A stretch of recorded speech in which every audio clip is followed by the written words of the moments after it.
time this season, we get a Lone Star showdown here at Minute Maid Park. The Astros trying to avoid a 4-game sweep by the Texas Rangers on getaway day. It's Brett Oberholzer, it's Yu Darvish, it's Astros baseball, and it starts right now.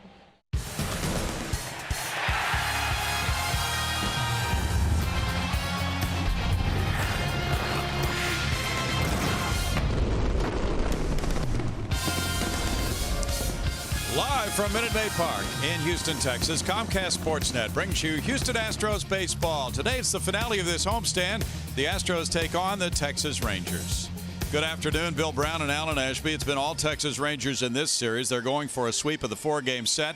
They've been running off the wins. They're in first place in the AL West by 1 game over Oakland, Ash. And they run out there today with their ace, Yu Darvish, and that never makes things easy. Witness Game 2 of the season this year for the Astros against the Rangers. Yu Darvish went perfect for 8 2/3, so yeah, really tough customer. Today, the Astros will send left-hander Brett Oberholzer, a rookie with 2 straight shutout starts of 7 innings each. And he's done it against a couple of very good offensive clubs, Baltimore and then Boston. You look at the numbers. If you're inclined to like a 0 ERA, then you just might like Brett Oberholzer at this point.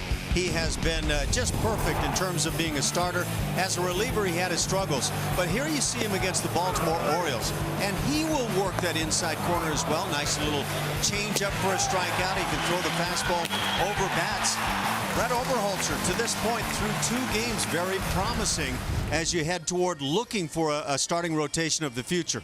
You talked about Yu Darvish and the gem he pitched here in Game 2 of the season, perfect for 8 2/3. And Darvish is really atop the leaderboard in terms of strikeouts in Major League Baseball. Yu Darvish also 3-1 lifetime against the Astros, so he's had his way against Houston. Over his last 4 games, he has been brilliant. 3-1, 1.37 ERA in that span, and a 191 batting average against. If you go on the season, right-hand batters are hitting 149 against Darvish. Coming up, Bo Porter talks about his club. The Astros trying to capture this final game of the homestand before going on a 3-city road trip. He joins Julia Morales right after this.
Welcome you back to Minute Maid Park for for some Lone Star baseball. The Rangers' last day in Houston for the season, and the Astros are trying to grab a win before Texas leaves town. The Astros coming off of a night off after a day game yesterday. More time for them to get over the tough loss that happened yesterday. Not any tougher for anyone than Dallas Keuchel, who pitched a very solid game against the Rangers and came within 1 out of pitching the club's first complete game of the season. And he showed his disappointment after the game, saying we just have to become better baseball players. We have to get better. We have to become more knowledgeable. He said talent-wise, we're there. We know we can win games. And the Astros have dropped 5 straight. They're trying to avoid this sweep from the Texas Rangers. And Bo Porter, the skipper, has expressed his frustrations as well, but he did say this club shows up every day ready to play. The effort is there. I mean, that's, I think, you guys have asked me that question 100 times, and I'll give you the same answer 100 times, because the effort is something that is not ever going to be compromised. I think that there's, segments of the game in which we just need to improve. And, we've been in ball games, we've had position to win ball games, but this is Major League Baseball. Nobody is walking away feeling like it's a moral victory. I don't believe in moral victories, in the first place. I mean, this is a performance-based league where you have to close games out and you have to win ball games. That's, at the end of the day, that's what it's about. It's another tough task for the Astros today, facing Yu Darvish, who's been pitching very well as late. The guys in the booth talked about that. And like I mentioned earlier, trying to snap that 5-game losing streak. But last time the Astros won, Brett Oberholzer was on the mound, and he will be on the mound today. Coming up, we'll have first pitch and lineups for you. Keep from here at Minute Maid Park. Don't go anywhere. We'll be right back.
Southwest Airlines. Find our fares online only at southwest.com. And by Jack in the Box. Go big at a participating Jack in the Box with Jack's really big chicken sandwich combos for only $3.99 plus tax.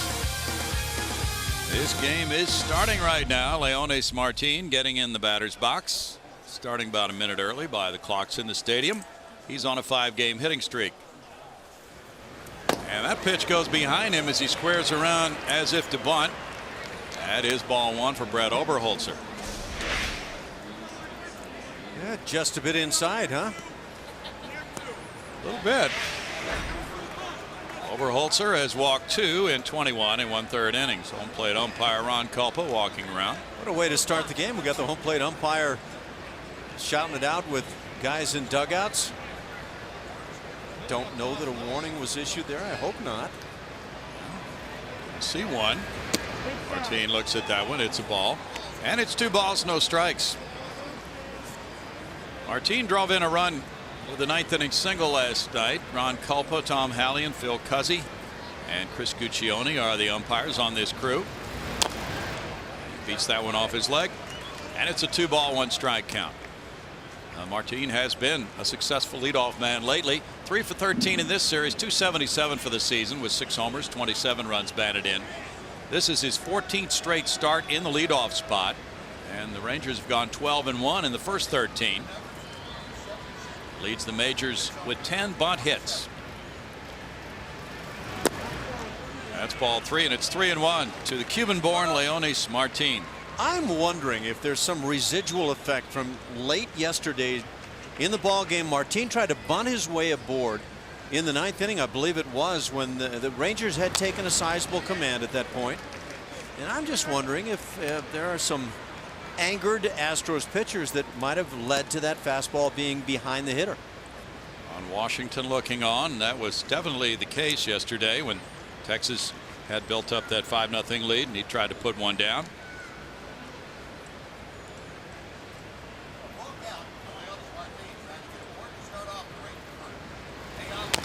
That's a foul ball. Well, the way the home plate umpire Ron Culpa took a little walk, maybe he was thinking along those lines as well. Well, clearly there was some hollering coming out from the Rangers dugout, and I assume it was Ron Washington, but yeah, I wonder how many people might have taken note of that bunt attempt last night.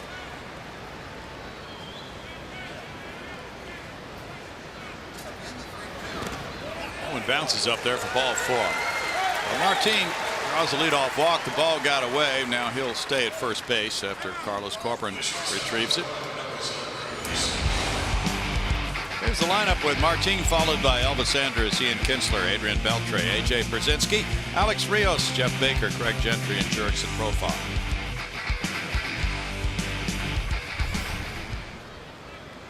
Brett Overholtzer on the hill for the Astros today.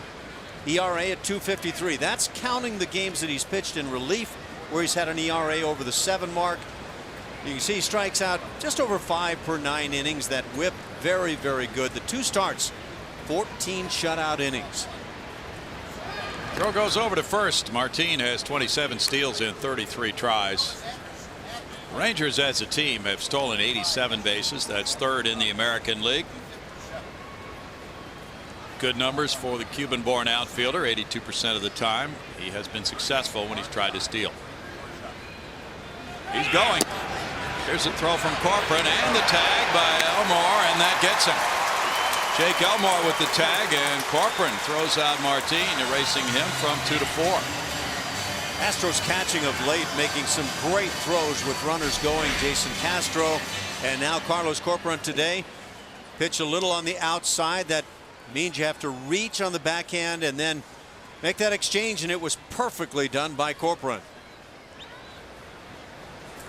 Elmore with the tag, and now Carlos has thrown out 8 of 26 attempted base stealers. Pitch was ball 1 to Andrus. Andrus takes it. It's a 1 ball 1 strike count. Andrus starting the day at 257. Hit his first home run since September 4th in this series.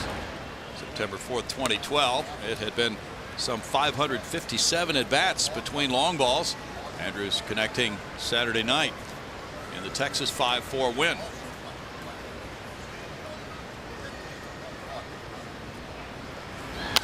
Andrus fouls that one away. 2 balls 2 strikes. The Rangers are in the middle of the pack in runs scored. Here's the Astros defensively. Carlos Corcoran behind the dish.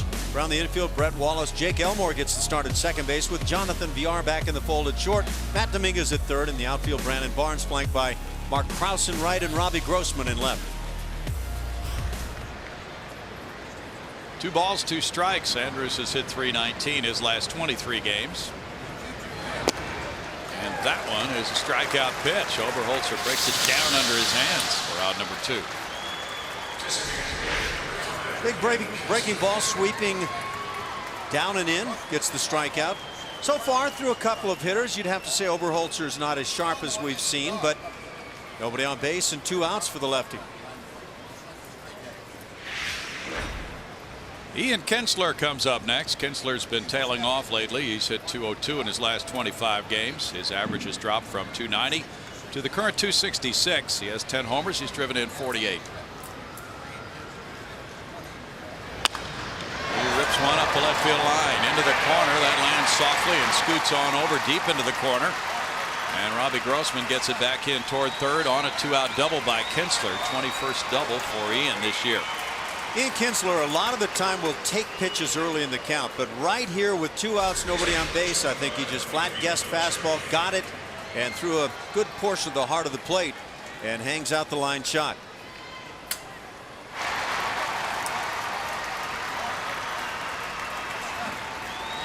The Rangers are 4th in total bases in the American League. Kinsler in scoring position for their cleanup man, Adrian Beltre. 21 doubles for Kinsler. Beltre's driven in 71. He's second in the league in total bases and in hits.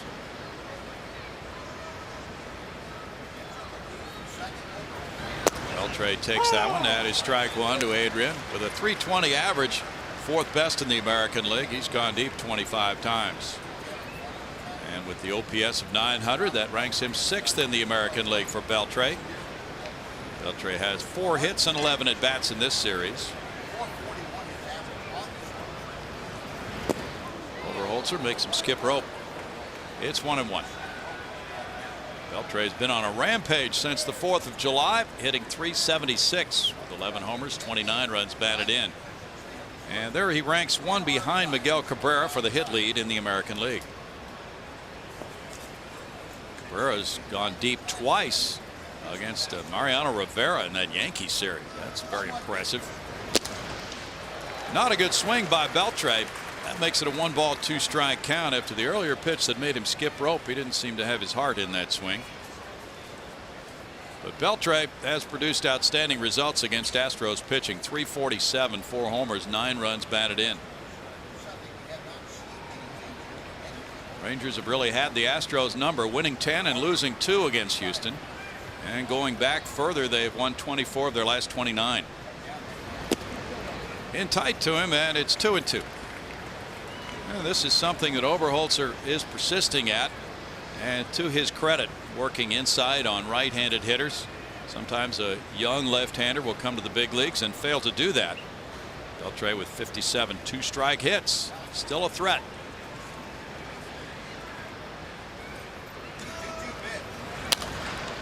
He hits that one foul and out of play, first base side. Yeah, there's been a lot to like about Overholzer since coming into the Astros rotation. With 2 starts of 7 innings and no runs allowed. Didn't walk anybody in his 7 innings of 3-hit shutout ball at Baltimore, winning that one 11-0. Last time out, beating John Lackey in Boston 2-0 with 7 innings of 4-hit shutout ball. 2 walks in that one. And foul ball. Well, a good try by Carlos Corcoran. He caught it on the short hop and tried to run out of there and do a deep job on strike 3. I would guess most 4-man umpiring crews may not buy into that move by Carlos. Yeah, let's leave the field. I like that. It's worth a shot. Brett Overholzer has shown as a youngster that he's got a well-developed changeup, slider, and curveball to go with it. That's hit well to left center field, headed out for the bullpen fence, and that'll drive in the first run of the game. 1-0 Rangers. RBI double for Beltre. Another 2-strike delivery for the cleanup man for RBI number 72. That's his 25th double. Well, it's a tough part of the order the Texas Rangers present. Adrian Beltre right now the key guy in this batting order. And even with the breaking ball, once you get to that deep part of the count, pretty good breaking ball down, and yet good hitter Beltre wins out. Beltre was hitting .431 for his previous 13 games. He remains hot and provides the first run today, and he's in scoring position now for A.J. Pierzynski. Pierzynski loops one, and that finds a landing zone in right center field to make it 2-0 Rangers. 47th run batted in for Pierzynski. 3 consecutive 2-out hits. Helped the Rangers to an early lead. We've talked about Pierzynski and his success against left-hand pitching this year, and he just continues that. Doesn't hit it hard, just hits it where they ain't.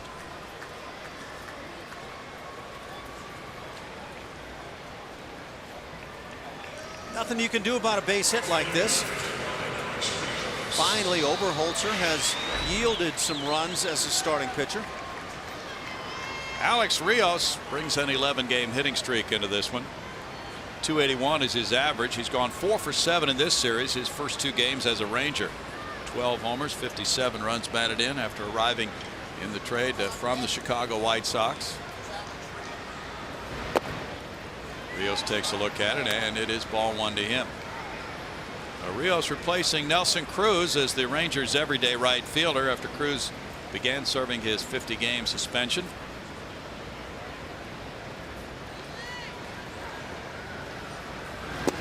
Rios takes a look at that, and it's a strike to even the count at 1-1. It's going to be interesting to see how Rios fares in this Texas lineup.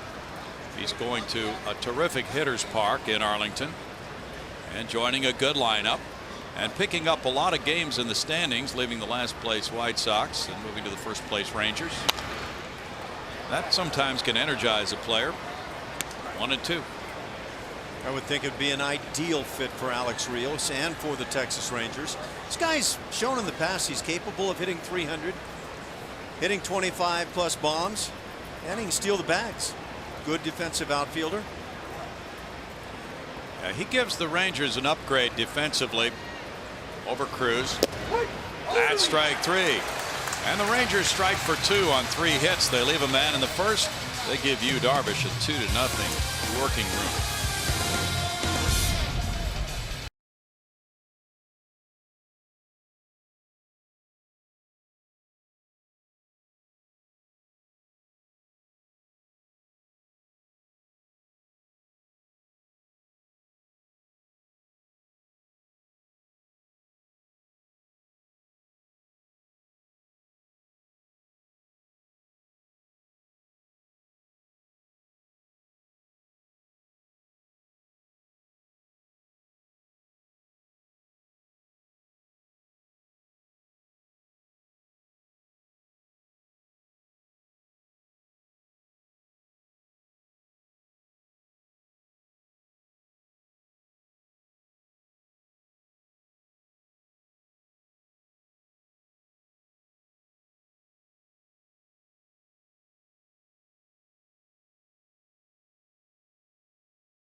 Trying to snap a 5-game losing streak with this lineup. Robbie Grossman left field, Mark Krause right field, Brett Wallace first base, Chris Carter DH. Matt Dominguez third, Carlos Corcoran catcher, Brandon Barnes center field, Jake Elmore second base, Jonathan Villar shortstop.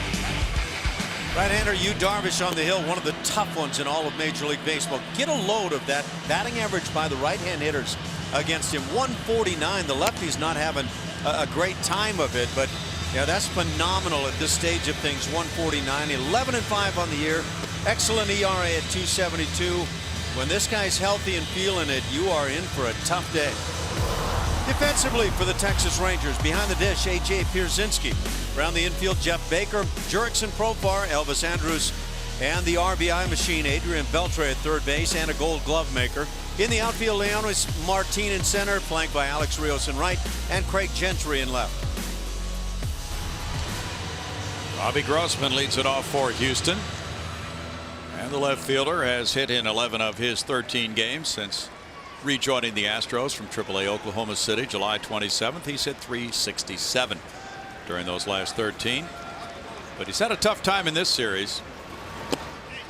Robbie takes strike 1 He is 1 for 13 in the Ranger series.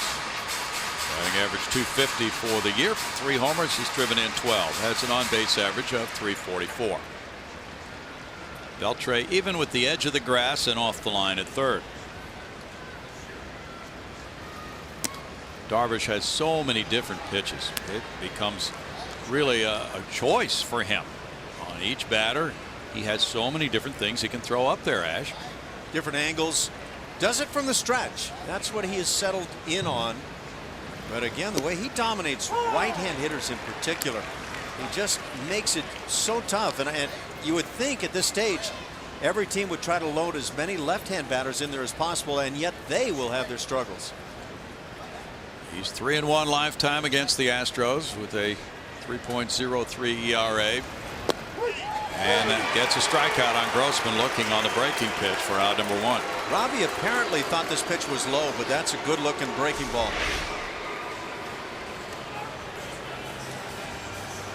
Easily at the knees, and once again Robbie Grossman gets caught peeking on the 3rd strike.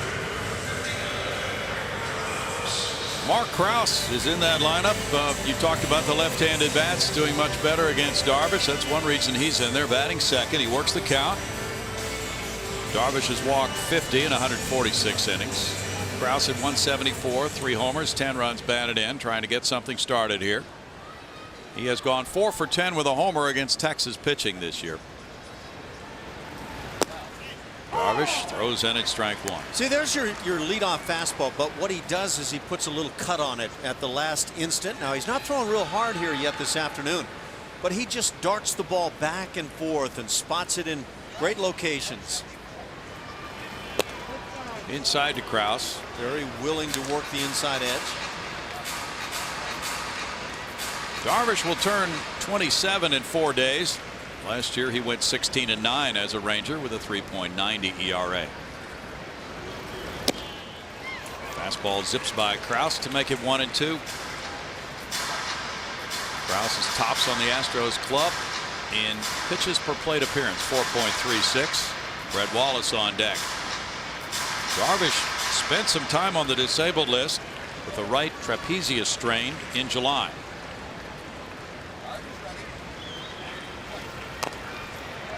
Since he came off the DL, he's made 4 starts. He's gone 3-1 with a 1.37 ERA.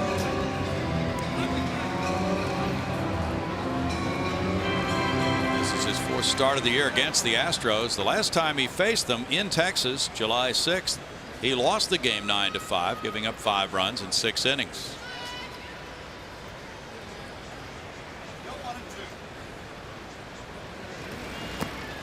He gets a swing and a miss from Krause, and Przinsky throws to Baker at first to complete the strikeout.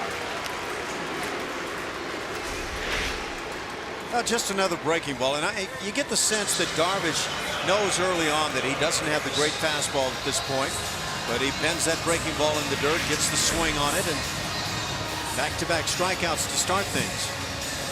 Number 2 strikes. He's gone more and more to the breaking ball this year, 57.3% of the time. Looking at some numbers on you, Darvish, the fastball is actually up a bit on the average over last year. A bit surprising there. But he can turn in a number of directions when he's scuffling with one pitch. Strike to Brett Wallace. He really can. He has many options. Wallace has hit in 8 of his last 11 games, 219 for the season. 9 homers, 24 runs batted in for Wallace. 0 for 9 in this series. Darvish lets up on it and gets in front. No balls, 2 strikes. Darvish is coming off a win 8-3 at Anaheim Tuesday. He gave up 3 runs in 7 innings.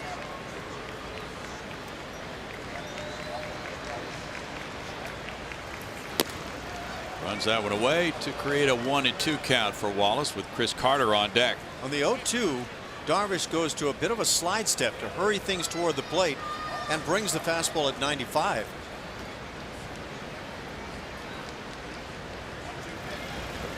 Yeah, he does have multiple looks, doesn't he? Different pitches, different type of delivery angles. 2 balls, 2 strikes. I would say that curveball in the dirt with 2 strikes is intentional. And he got the little swing from Kraus, wanted another here from Wallace.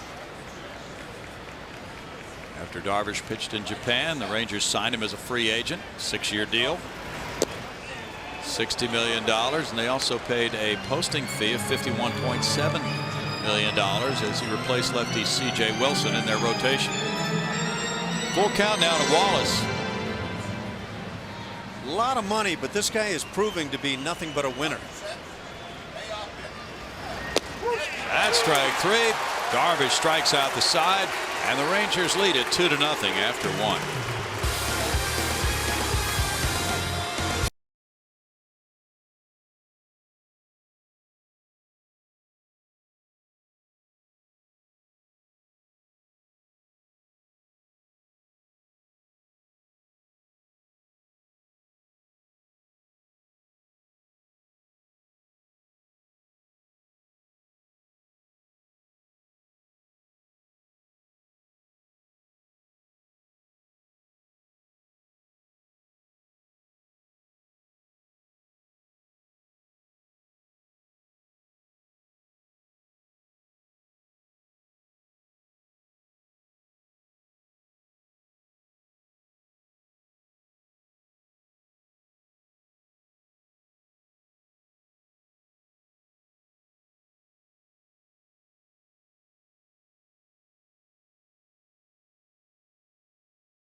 After 1, time now for our Geico quote. It comes from the Rangers skipper Ron Washington, the most successful manager in their team's history. That guy Saturday, Peacock and Keuchel, they're going to pay dividends down the road. They've got to straighten out a few things, and they will before long. And Dave Magadan, the hitting coach, also suitably impressed, as he said, around the batting cage by those 2 starters. One thing everybody's going to be impressed about is the way they both work the inside edge. A lot of pitchers will stay away, but I'll tell you what, the Astros' young pitching is doing a great job, and a lot of the credit goes to the catching. Both Castro and Corcoran love to work that inside edge. Jeff Baker leads it off now in the 2nd inning. That's strike 1 over the outside corner to a .305 hitting Baker with 9 homers.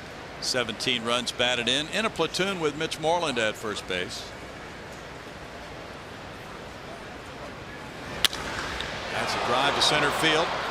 Brandon Barnes backing on it. And it's out, number 1. Been a good platoon from Baker's standpoint because he has been bashing left-handed pitching this year. Yeah, when you can get his bat against the left-handers, you've got one half of a very good combo. Greg Gentry, the batter next. Gentry in left field. 243, 1 homers, 13 runs batted in. He's 1 for 11 in this series, but the outfield coverage with these 3 should be excellent for the Rangers. There's ball 1. But Gentry has played a lot of center field and left. Rangers have a premium defender there.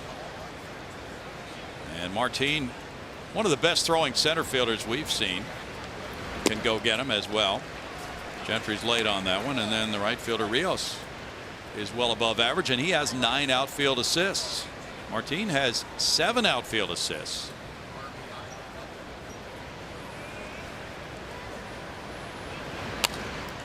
Foul back, and it's 1-2. You know, we've liked the tempo of Oberholzer, and we noted that on Dallas Keuchel last night.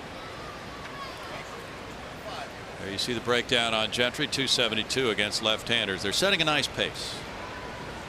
Yesterday's game was beautiful to watch. I thought the 2 pitchers combined with Chris Guccione, the home plate umpire, just really set it up for an enjoyable game. And a quick ball game. 2 balls, 2 strikes. Yesterday's game time was 2 hours 24 minutes. Texas won it 6-1. So Texas goes for a sweep of this 4-game series. Rangers have won 7 in a row overall. They're 68-50 with a 1-game lead over Oakland atop the AL West. And the Rangers have picked up Adam Rosales on a waiver claim from the A's again. It's the second time they've done it.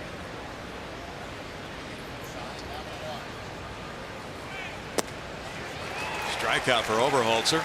That's number 3 for Brett. You know, we've talked about the changeup, and that's what this is. Leaving Gentry out in front. Just kind of reaching, trying to see if he could get a piece.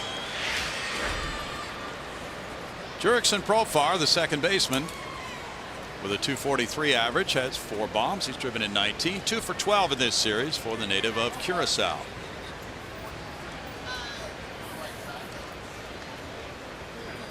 Profar's a switch hitter, hitting 190 right-handed.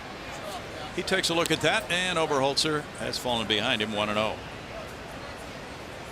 The Rangers will go back home now for an 8-game homestand with games against Milwaukee, Seattle, and Houston. That's in for a strike, 1-1. They've had a whale of a road trip, going 8-1. And they now have the best road record in the American League on a 7-game road winning streak. They've gone to 35-26 away from Rangers Ballpark in Arlington.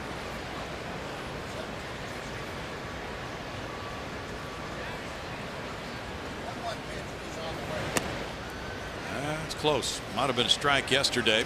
2 balls and a strike. There was a good low strike zone yesterday. I've already seen one low strike called in this sequence, but this one a little bit too low to be able to call there. I would think that the good starting pitching that the Rangers bring, as well as their solid bullpen, would play well at home and on the road. But these are not, again, the same Texas Rangers we've seen in years gone by, where they just slug it. And I think that plays well at the ballpark in Arlington.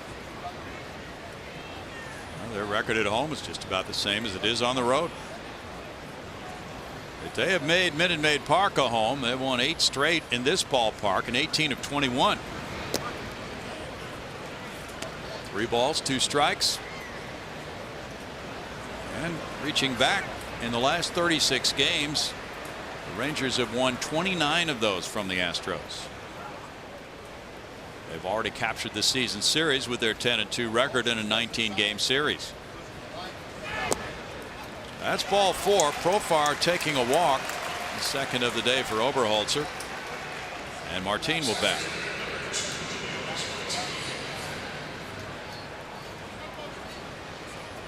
Profar is 0 for 3 in base stealing. He looks across the diamond at his third base coach, with Martin stepping up. He led off the game with a walk, and then he was thrown out trying to steal. Now the Rangers have once again claimed Adam Rosales on waivers from the A's. He's been going back and forth between those two teams like a ping pong ball. Strike. In fact, we were hearing that he still has his bats with the Ranger Ball Club because he had been claimed and he had been here very briefly, but then Oakland reclaimed him on waivers, and they're not sure how long he's going to be with the Rangers now.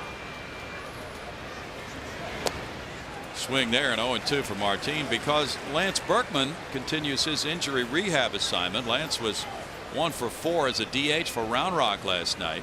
The Rangers are hoping to get Lance back with them by Friday, and at that point they would have to open up a roster spot, and that might involve Rosales again.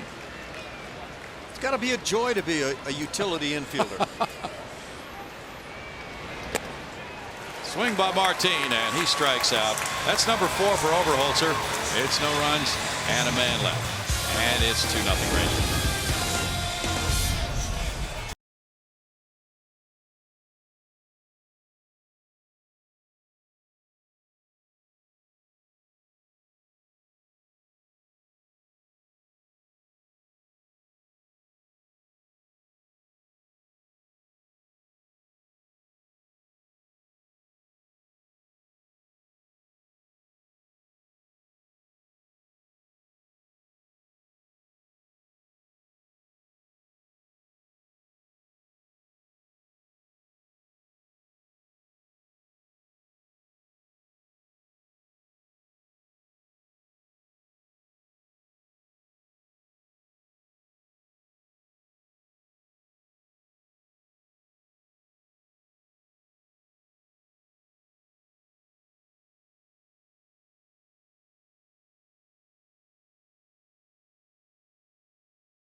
Astros 0. Backed by popular demand, Friday, August 23rd is Dollar Dog Day at Minute Maid Park. Enjoy $1 hot dogs all game long as the Astros take on the Blue Jays. Top the night off with spectacular post-game fireworks. Call 1-877-9-ASTROS or visit astros.com for tickets. Guys. A lot of munching right now, Julia. As Chris Carter comes up, the DH. Those guys are the DEs, designated eaters. Carter at 213 with 21 homers leads the club. He has 54 runs batted in and taking that pitch for ball one. I think I just discovered there is an area in which I haven't lost any skills. I could be a DE. You could be a DE. Well, you guys will be munching away on that long flight to Oakland. Let's look back at the long ball yesterday from Carter. After hitting one off the scoreboard in left field, he didn't quite get the first one, but he got this one pretty good. Just nice, short, quick swing, and that's all it takes for Chris. Well, he's homered in back-to-back games now for the 6th time in his career. And lately he has 20 walks in his last 32 games as well. That's in for a strike at 90 for Darvish. I'm not sure with all the strikeouts that have occurred along with those walks you mentioned how valuable that walk category is if it means he's going to be patient to the extreme that we've seen of late. In the air and foul out of play. Yeah, we'll find out. Yeah, for me, Chris Carter's got to be a guy that looks for a pitch, tries to juice it when given the opportunity. Use the field when you can. We've seen that he can do that, but when he stands and watches strikes, I'm not sure it serves him well. His 21 homers are the most by an Astro since 2010 when Hunter Pence hit 25 and Carlos Lee 24.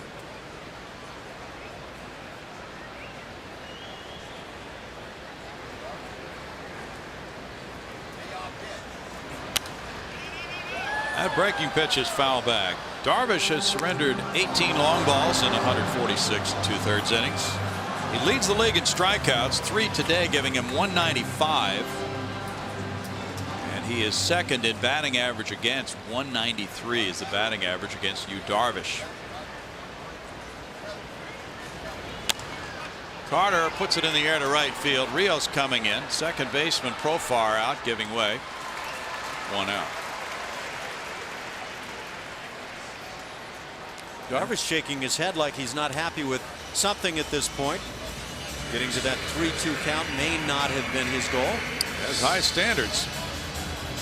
He should, with what he's done so far in the big leagues. He's given up just 102 hits. And there you see the strikeouts, 195 ahead of Felix Hernandez and Matt Harvey for the major league lead.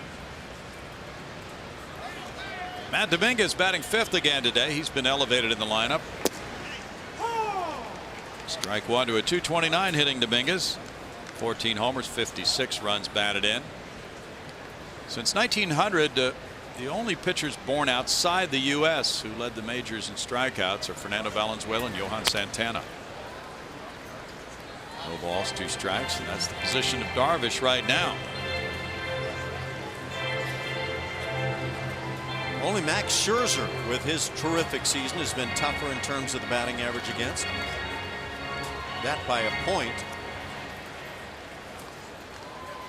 Darvish was born in Japan. That's out to right center field. Martin moving over for it. Out number 2. Julia. Hey, Brownie. Carlos Corporon coming up now for the Astros, and he's been in there 2 days in a row. That's because Jason Castro needed a couple of extra days off after Friday night. He's feeling the effects after a collision. This one right here at home plate. It was Alex Rios coming home to score. He charged and made enough contact here with Castro to dislodge the ball from Castro's mitt there. Sore hip is what we're being told about. Yep, you see it right there. Yeah. Why he's hurting, and just needed a couple extra days. He said he should be good to go tomorrow. Landed hard on that right hip as the ball was dislodged. So Corp gets another start, hitting 245. And sharp ground ball goes to Baker. That's 6 straight for the man who threw 8 2/3 perfect innings here in his first start of the year and has a 2-0 lead.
This moment in history is brought to you by MD Anderson, making cancer history. August 12th of 1974, Nolan Ryan strikes out 19 in a 4-2 win over the Red Sox. He breaks the American League record of Bob Feller and ties Major League's record of Steve Carlton and Tom Seaver. Those are some pretty good names to join. Of course, Nolan Ryan would prove to be the greatest strikeout pitcher of all time. And a longtime Astro, and certainly deserving of having that number retired up atop the stadium. And he was here for the last couple of games of this series. Now he must have gone back to work on this Monday. Oh, he was working the last couple. With all the folks hanging around him, he was working hard. He was. Elvis Andrus struck out in the first inning. That's a fly ball to center field. Barnes waiting for a one-pitch out for Oberholzer. Now, apparently the Rangers reclaimed Adam Rosales due to Leori Garcia being named the player to be named later in the Alex Rios trade. Ian Kinsler the batter now. Kinsler doubled to left and came around to score on a Beltre double. Oberholzer started his career by going 16 innings without a walk. Second longest such streak in Astros history, behind Dave Veers. Ball one to Kinsler. Veers began his career with 16 2/3 consecutive scoreless, walkless innings, rather, 1994. He was a relief pitcher.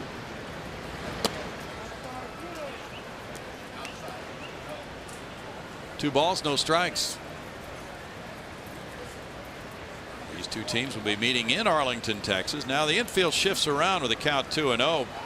More to the pull side. Elmore over on the shortstop side of the bag, but it's in the air to right field. And Krause has it. 2 outs. You know, it works out as Kinsler puts it in the air toward right field, but you could see what Ian Kinsler, a veteran hitter, quality hitter, did immediately. When that shift went on, he said, well, okay, I'll go ahead and hit it to right field. He just simply put it in the air.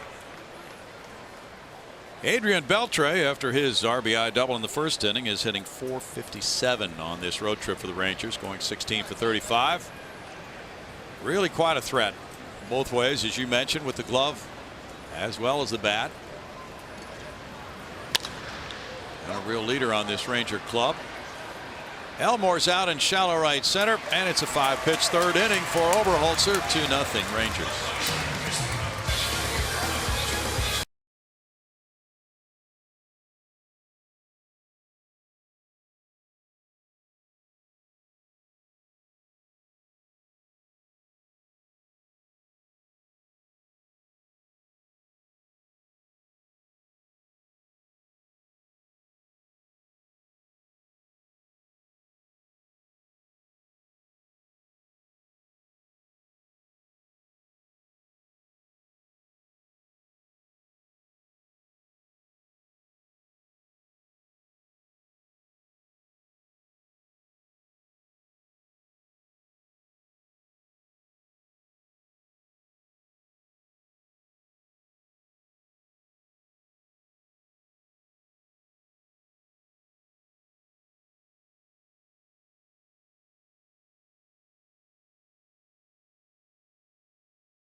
Nothing Rangers. Sports Talk Live will, with Kevin Eschenfelder, wrangles up some noteworthy sports guests that have plenty of buzzworthy opinions and analysis. On today's show, the panel will be Jerome Solomon and Lance Zerline, and guests will include Eric Young and Travis Johnson. Tune in to Sports Talk Live today at 5 p.m.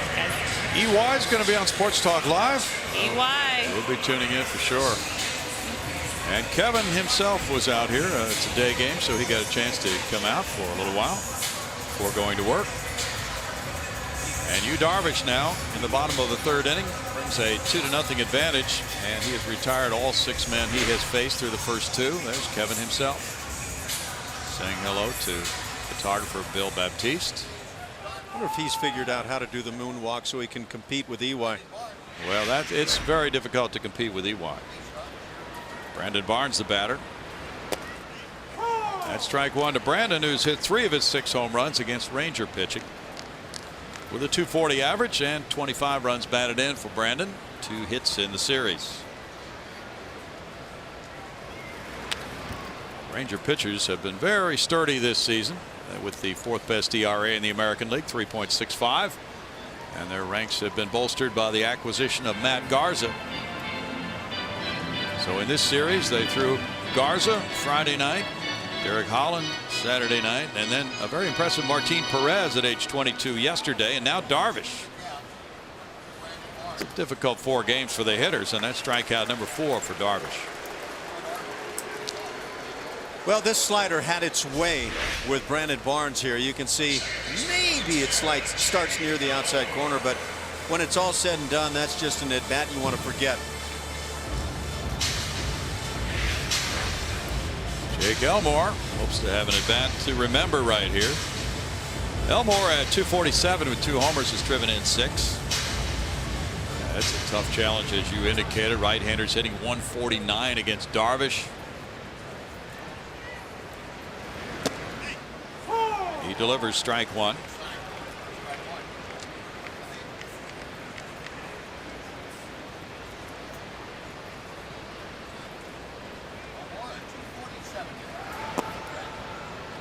It's a 1-ball, 1-strike count. I would think as a right-hand hitter, if you can get something straight early in the count, that's what you want to be sitting on and just try to bust. Elmore is 0 for 3 against Darvish.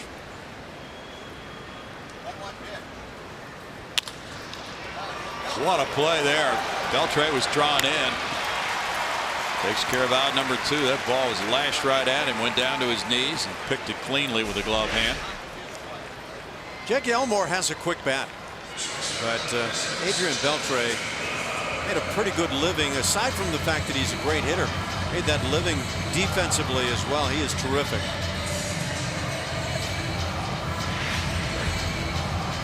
Very slick by the 34-year-old veteran who won his 4th Gold Glove last year. And he's hard to tag when coming into third base. Jonathan Villar has returned to the starting lineup today. Villar takes ball 1, 245, no homers, 1 RBI. You're referring to that play yesterday at third, in which he was caught in a rundown and he just took off for the left field corner. Come tag me if you can. 1 ball, 1 strike. Villar has been out with a sprained left thumb, and it doesn't bother him batting left-handed. It does bother him batting right-handed, so he has not played against the 2 lefties who started the last 2 games. And Villar also had sat out the Friday night game, so now back in, and he has a 2-1 count.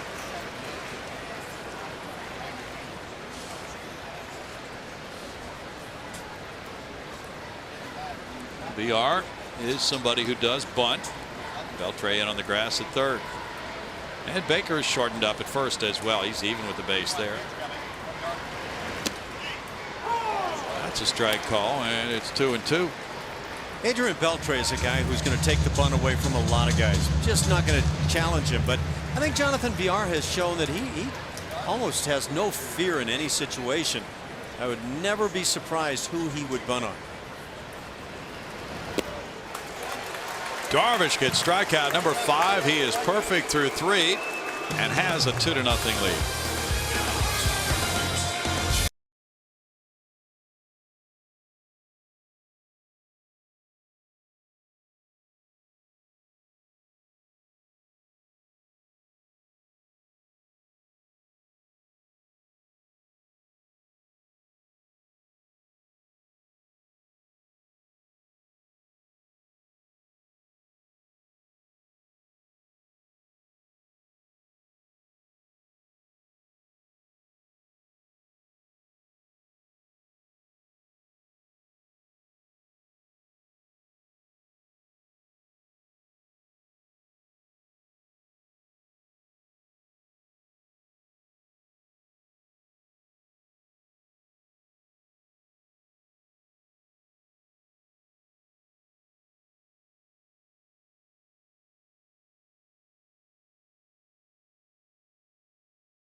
August 23rd for our next big and bright Friday night. The Astros take on the Toronto Blue Jays at 7:10. Stick around after the game for the best fireworks show in town, presented by Marathon Oil Corporation. Call 1-877-9-ASTROS or visit astros.com for tickets, guys.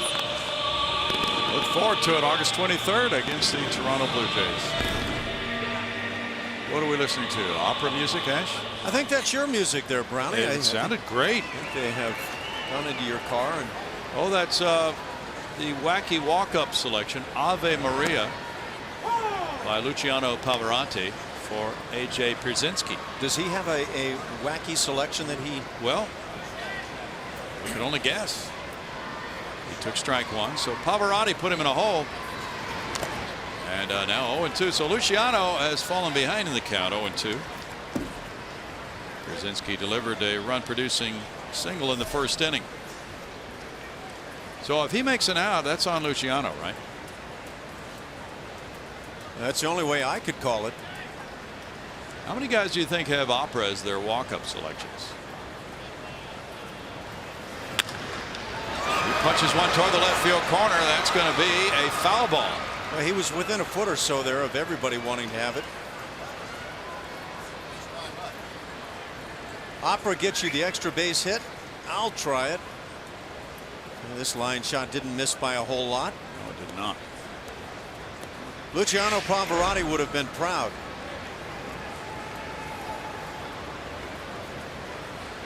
One of the great opera singers of all time. I wonder if AJ even noticed that was being played as he came to the plate. What do they think I am, Bill Brown? He was deep in thought. Pitch inside, 1-2. It is 2-0. The Rangers got two in the first inning, and with two outs, they started a rally. Kinsler doubled, Beltre doubled in a run. Pierzynski singled in a run. Bill Brown, Alan Ashby, Julia Morales, talking heads. Fly ball over shortstop, and that will loop in for a hit. And Luciano Pavarotti is 2 for 2 in this game. Guy could always hit. Career, defense was questionable. Career 1,000 average for Luciano. That's hit number 4, and now it's Alex Rios batting. Rios struck out looking in the first. Well, 2 of those 3 talking heads will be getting on the plane heading toward Jeff Blum. He may already be in Oakland by now. Where will you be headed? Home. I know you've got some golf or something coming up this week. There might be something along those lines. In the air on the right side and foul. Brett Wallace coming over. That's out number 1 for Brett Oberholzer. These Astros starting pitchers, the last 11 starts have combined for an ERA of 3.69, and they've had 7 quality starts in the last 11. And in fact, since July 12th, 3 rookie starters currently in the rotation have each done very well. Oberholzer, Brad Peacock, and Jared Cosart have a combined 1.35 ERA in their 9 combined starts in that span. Jeff Baker, the batter. Yeah, that group is not to be blamed for any difficulties of late. So there you have it. Last 11 games. Their record is 2-4, but the ERA really much better than that. And of course, this club has been victimized by late inning problems. Good numbers though for the starters.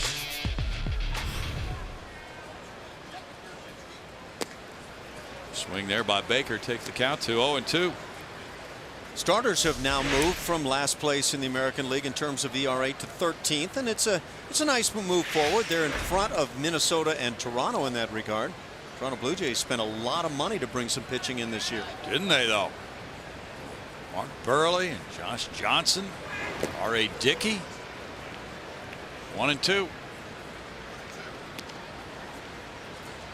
Now Baker coming into this game had 11 hits in his last 29 at bats against lefties.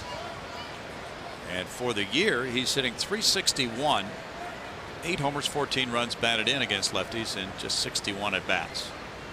Very impressive numbers for Baker.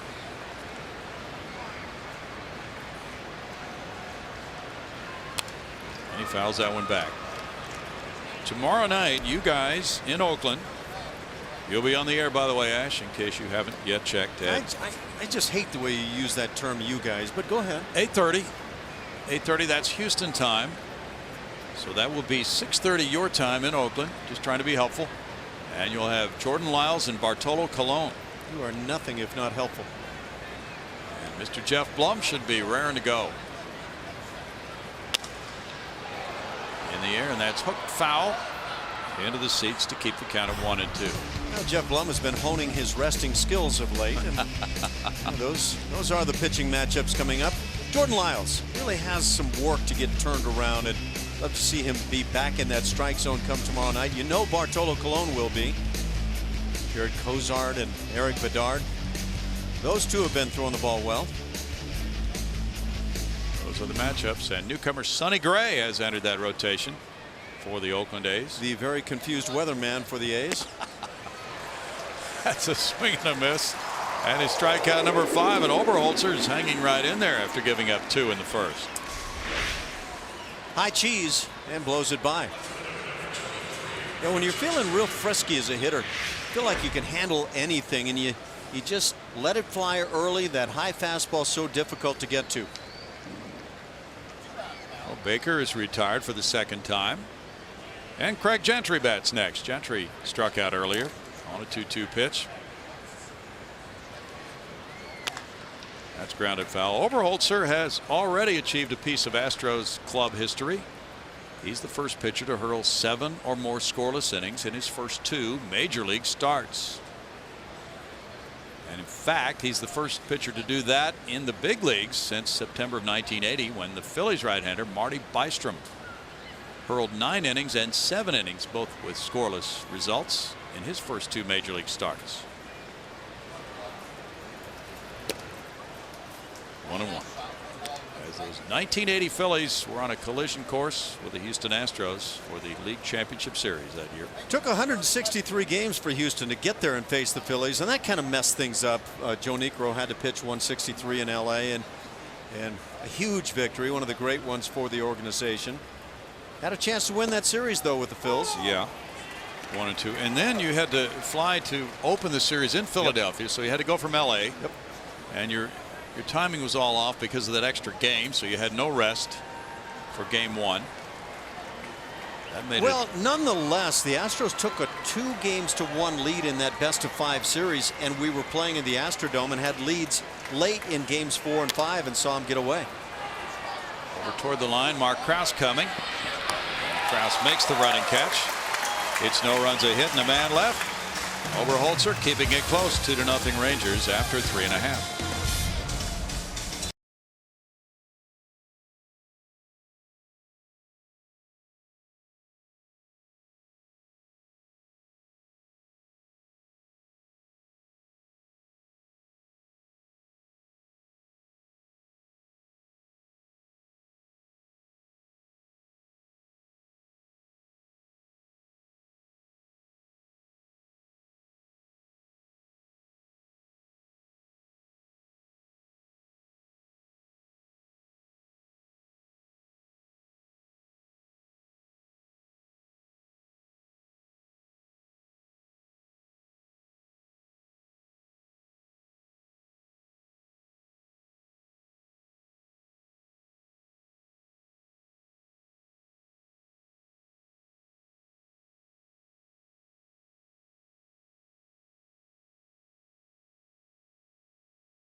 We have time for trivia. Today's trivia is brought to you by your local Toyota dealer. Prior to Yu Darvish Who was the last starting pitcher to be named as an All-Star in his first 2 seasons? I may be going back too far with that one. I have an old ex-Tiger of the 70s in mind, but I have a feeling it's much fresher than that. Ex-Tiger of the 70s. Oh, Okay. come on, Ronnie. Bobby Grossman leads it off. Mark the Bird. Oh, well, I was going to suggest Fernando Valenzuela. But that is probably going too far back also, right? I don't know. Fernando is wrong. Is we need to find out. Is that too far back in the Wayback Machine? It's Okay. about the right era. It was a little bit after Fernando. So your guess would be a good one. Well, no, you'd be going further back. Mark Fidrich is too far back. Yeah, he's too far back. He's already a fossil by the time this guy comes around. Yeah. 1 ball, 2 strikes. So Yu Darvish in select company there with the All-Star selections his first 2 years. Well, I'm wondering about a guy with the Toronto Blue Jays, Dave Steve. Oh, Dave Steve. That is not right either. I would have thought Dave Steve had a chance to be that guy. Let's see. How about Doc Gooden? No, well, he's in the mid 80s though. Because Yeah. Gooden showed up. He was there for 86, as I recall. Well, Fernando was 80 and 81. Well, right? that's true. That's true. long after that. Is it Doc Gooden? We can't say because we haven't been told the answer yet. A fellow named Dwight Dwight Howard? Eisenhower. Oh no. Still 2-2. I think you've nailed it. A lot of talk about Dwight Howard in this city.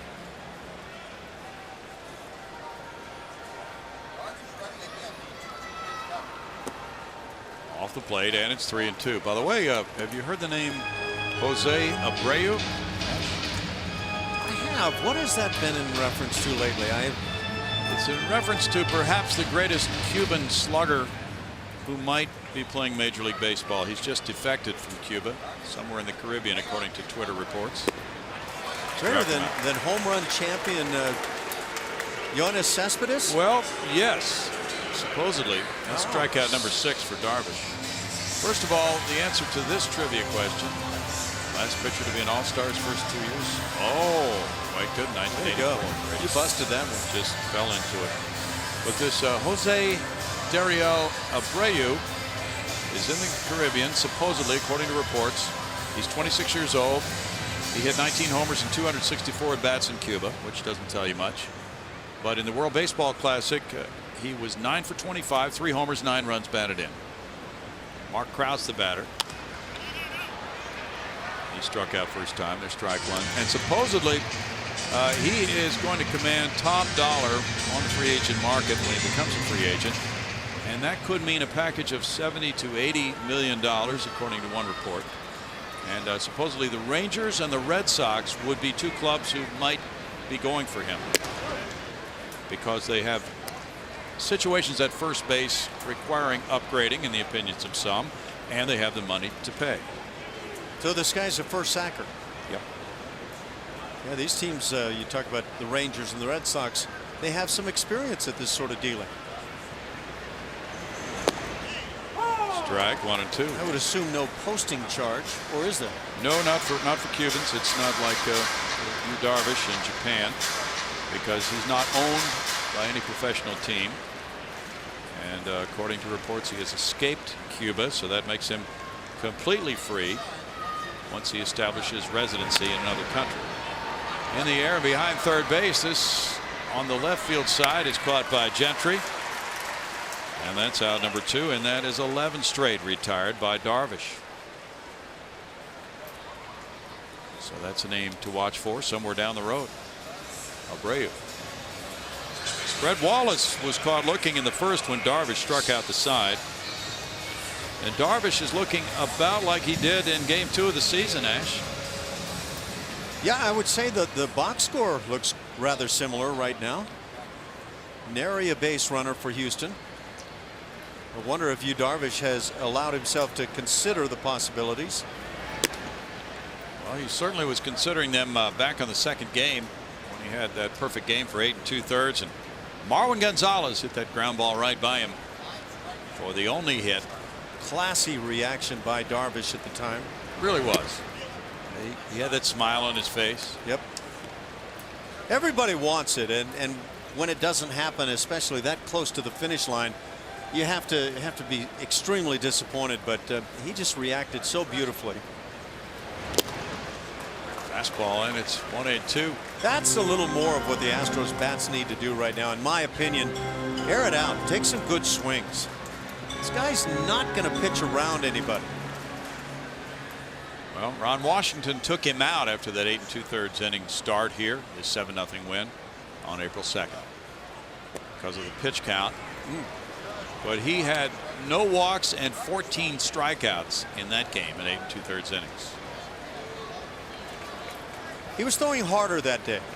This afternoon he hasn't had the gifted fastball. He can break it out once in a while. It's kind of been in that range, 91, 92.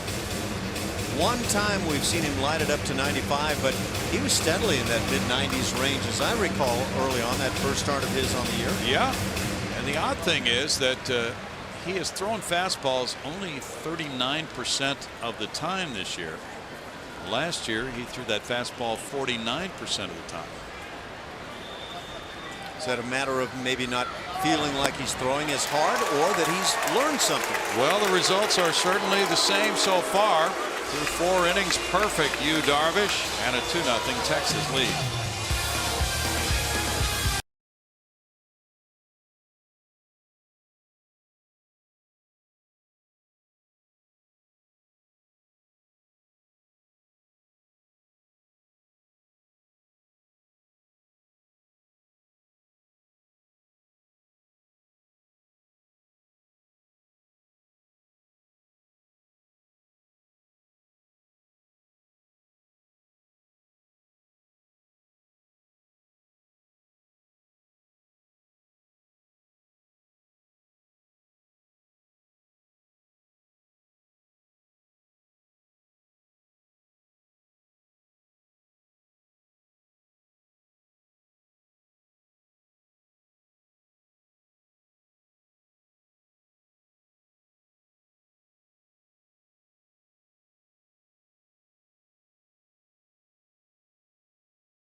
And join us Saturday, August 24th, as the Astros take on the Toronto Blue Jays. Be sure to get to Minute Maid Park early, as 10,000 fans will receive an orange home replica jersey, courtesy of Coca-Cola. Call 1-877-9-ASTROS or visit astros.com for tickets. Brownie and Ash, just a quick update on Altuve, who is out today, and we kind of figured that would happen with Jonathan VR coming back in. Altuve needed a break with that left quad he's been dealing with, but he did tell me today that it does feel better today than it did 2 days ago. He even got in the ready position for me and moved around a little bit.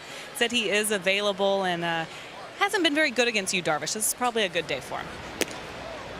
There's strike 1 to Jurickson Profar, 2-0 Rangers. Profar drew a walk in the second inning. Yeah, Bo Porter talked with that about that with the media, and in fact they're working with Jose Altuve to manage that injury a little bit better, and to learn when he can run sort of under control, when he tried to really bust it a couple of times, Ash. Unfortunately, when a guy's trying to nurse that injury, it almost seems inevitable that he has to try to go for an extra base or something, and I think that hurt him.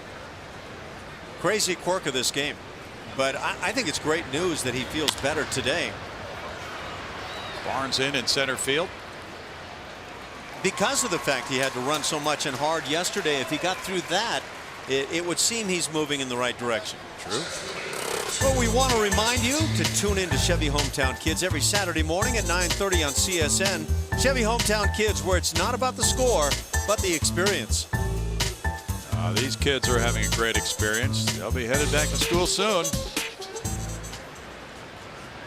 Now here is Leonis Martin, who walked and struck out. Around to bunt, and he takes strike one. That brings in Dominguez at third. The Athletics have already won their game today. That's the only other day game. They won at Toronto 5-1 with a 4-run ninth.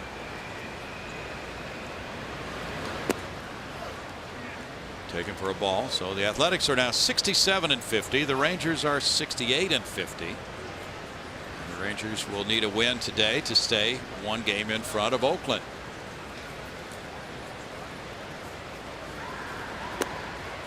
Big cut there, and it's 1-2 to Martin. As Ron Washington's club is in a race. Good race in the AL West. Yeah, I have a feeling that Texas Rangers right about now have some pretty good respect for what they've seen with the young pitching from the Astros, the starting pitching in this series. Bouncer up the middle. VR throws out the speedy Martin. 2 outs. Good play. He had to range pretty far to his left. Because of the great feet of VR and the strong throwing arm, once he got to this ball, he still didn't have to rush.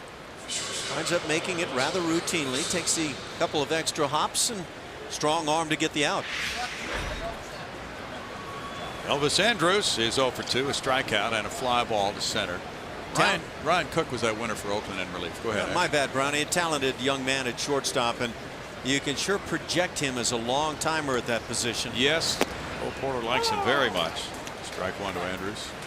In that Oakland game, Dan Straley was the starter. He gave up 1 run in 7 1/3. And Jay Happ, rebounding from that that fracture in his skull, he pitched very well today for Toronto. 7 innings, 3 hits, 1 run. But Casey Janssen lost it as Oakland came up with 4 in the 9th inning off him, the Toronto closer, and Cook was the winner to go 5-2. That Oakland club really pressing the Rangers. Chris Young hit his 10th home run, and that was in the first inning off Happ. So quite a race, but as you look around the standings, Esh, there are some non-races. In the AL West, it's really close at the top there, but some of these other divisions not close at all. And the primary example is the NL East. Atlanta leading second place Washington by 14.5 games. Yeah, that will not be an intriguing final month of the season. VR throws high, and Wallace is able to bring that throw down and put the tag on Andrus and make it a 1-2-3 fifth for Oberholzer and a 2-0 Texas lead.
tweet of the game. It's from LJ Hose, who is new to the Astros. He said, just ate some good food in Houston. I love this city. Hose with a day off today. Porter trying to get the left-handed bats in there, but he's played almost every day since being with the Astros, and good to hear he likes Houston, guys. Well, you also are a relative newcomer to Houston, Julia. Yes. Do you find the food any different at all than your other stops in Texas? Well, yeah, I'm a Texas girl, so I just like Texas food. Yeah. Strike one to Carter. 12 straight have been retired by you, Darvish, but do you think the East Texas food is any different at all than up in North Texas or Central? There's some good food in East Texas, and there's good food in Austin, Texas. I found some restaurants that I really enjoy here, though, as well.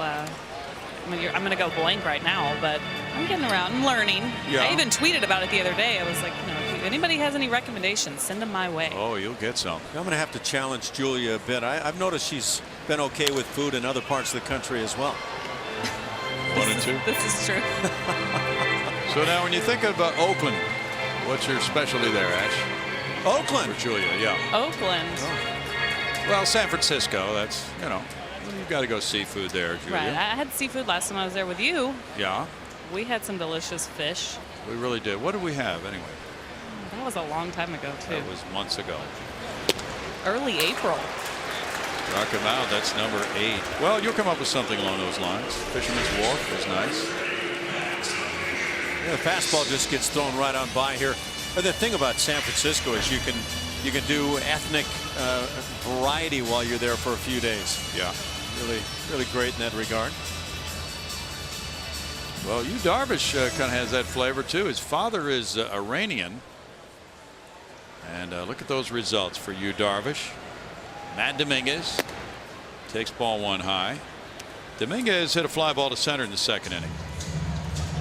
Batters have swung and missed on 32% of their swings against Darvish this year.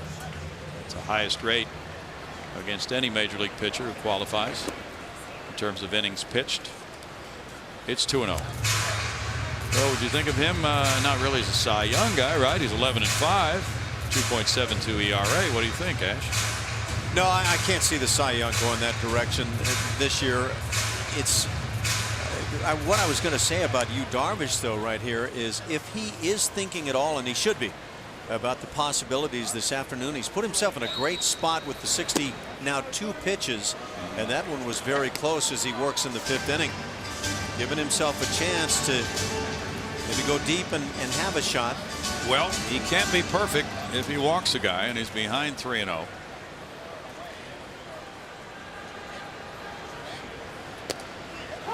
Ooh. I would say same pitch that has been called ball a couple of times here with Dominguez at the plate, but a pitch that is right where the pitchers want it.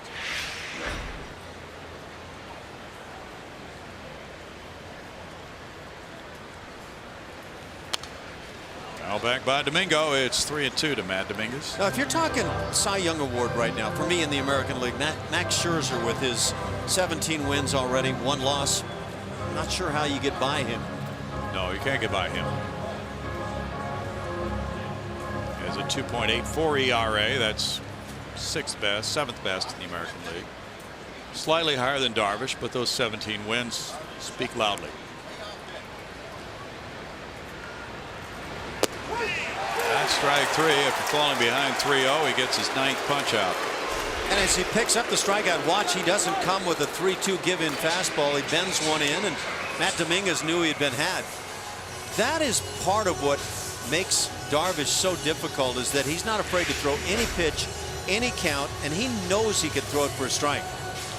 That's 201 strikeouts for Darvish this year. And that might require some monitoring. Young man's making solid contact. Where's the parent in that row?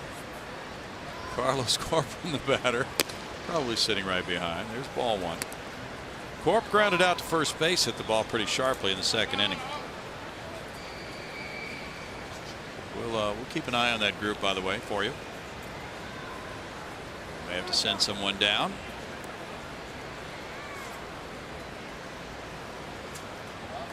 Big brother always watching these children at the ballpark to make sure they behave. Cameras are everywhere, kids. Brendan Barnes on deck. That's hit in the air toward the left field line. A long run for Gentry. It's slicing and it's foul. 1 ball, 1 strike. Well, we remember very well the electricity of that April 2nd game here with Darvish and his perfect game bid. Taking that 2 outs in the 9th inning, and then Marwin Gonzalez broke it up with a sharp single up the middle. And that meant the exit for Darvish in his very first start of the year. I was just about to ask you if Marwin's gotten the call yet this afternoon to get here to Houston as quickly as possible. Yeah, exactly. Bouncer first and foul. Makes it 1-2. Yu Darvish did not have a complete game last year, and he does not have one this year. Imagine that, and yet he can say he was 1 out away from a perfect game. What a start he's made to his major league career, and he's not yet 27. Well, for a few more days, he's not 27. So where could this career go? He's 27-14 with a 3.39 ERA. 2 balls and a strike. Turns to a splitter. He's got all the pitches.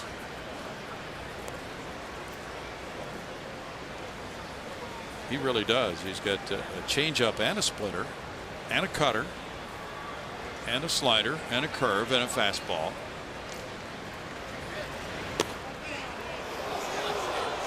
And there's ball 3. It's 3-2. Apparently as a kid he had every toy he could possibly want. In addition to that, he's 6'5". Corp will take a little walk. Well, that's one technique that hitters like to use when a guy is perfect. Through 4 2/3, make him wait a little bit. Should an umpire allow that? He gets a strikeout anyway. He strikes out the side in the 5th inning. Second time he's done that today. That's 10 strikeouts and a 2-0 lead. Darvish perfect through 5.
And be sure to join us tomorrow as the Astros head west to take on the Oakland A's. Coverage begins at 8:30 p.m.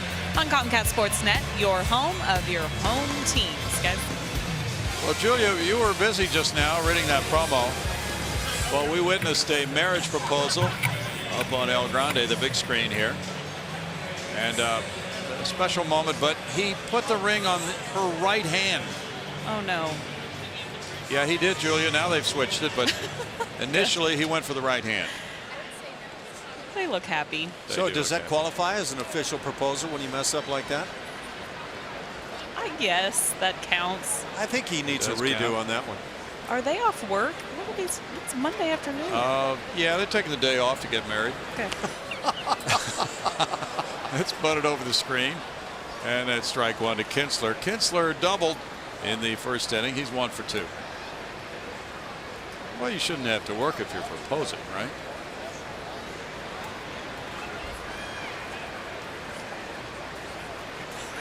Nobody answers. That sounds like the great debate going on. No one answers these questions. Fly ball to right. Mark Krause comes in. Just nothing but silence. That's out number 1. And Beltre will be coming up next. That started with the standard kiss too, with the yeah, kiss inning, and it did. It started with kiss cam and evolved into a marriage proposal. Well, with that double, first time up, Beltre has passed Jeff Bagwell on the all-time doubles list with 489.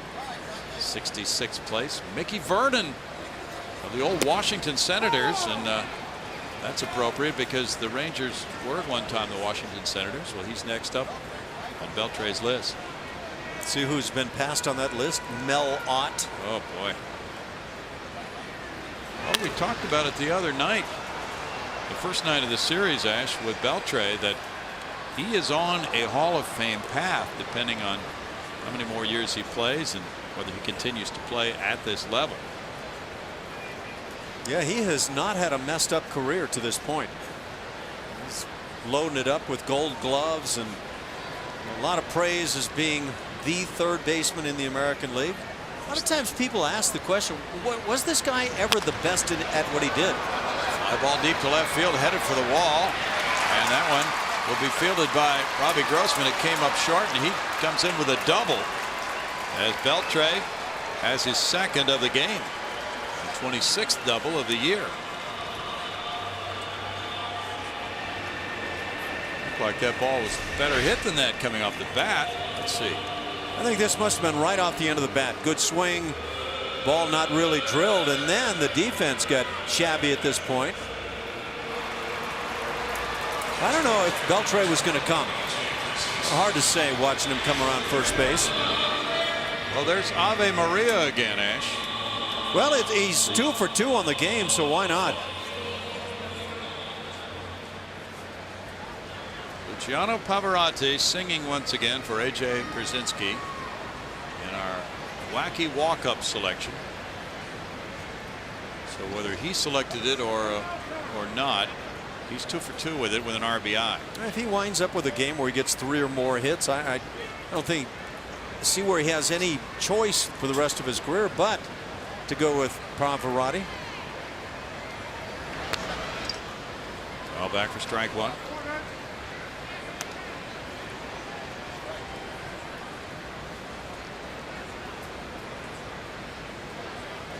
AJ was born in Bridgehampton, New York. Went to high school at the famous Dr. Phillips High School in Orlando, Florida, where he listened to Pavarotti every day. You sure about that, or are you just dishing us some stuff? I made that up. There's a shot, one hop. Dominguez checking Beltre at second, throwing out Pierzynski. And look at the pitcher Oberholzer winding up at third base with some hustle. That's out number 2. This ball hit more sharply than the 2 base hits by Pierzynski on the game. Just proving that there is no justice in this game at times. Except for Richard, that is. Richard Justice. Richard Justice, one of the best at what he does. He's in the game. And did you see on that replay that Oberholzer was sprinting right off the mound toward third base to cover third when the throw went over to first? Got his head in the game, doesn't he? Yeah. Now it's Rios batting. Rios is 0 for 2. I think Oberholzer really looks like he wants to seize this opportunity to be a major league starting pitcher. Here's ball one. And certainly coming through the Atlanta system, as Brett did, can be daunting for starting pitchers. Many pitchers as they have developed and what excellence they have at the major league level, keeping pitchers in the minor leagues. So he got a break when he was traded for Michael Bourne.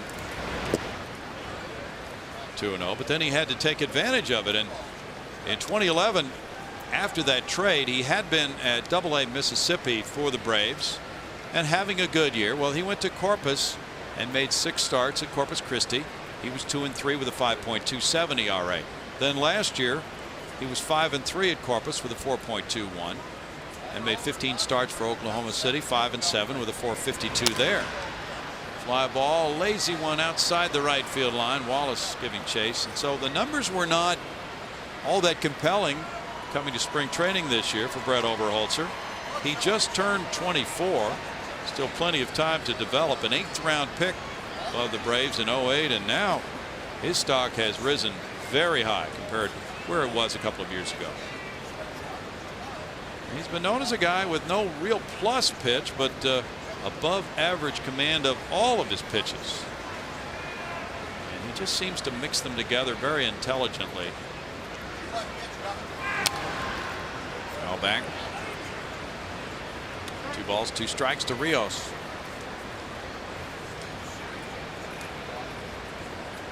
Yeah, most people really like what they're seeing of Oberholzer in his 3rd major league start. Remembering that he was a reliever when he first came up, and that was against Cleveland, his major league debut here, April 21st. He gave up a homer to the first batter he faced, Carlos Santana of the Indians.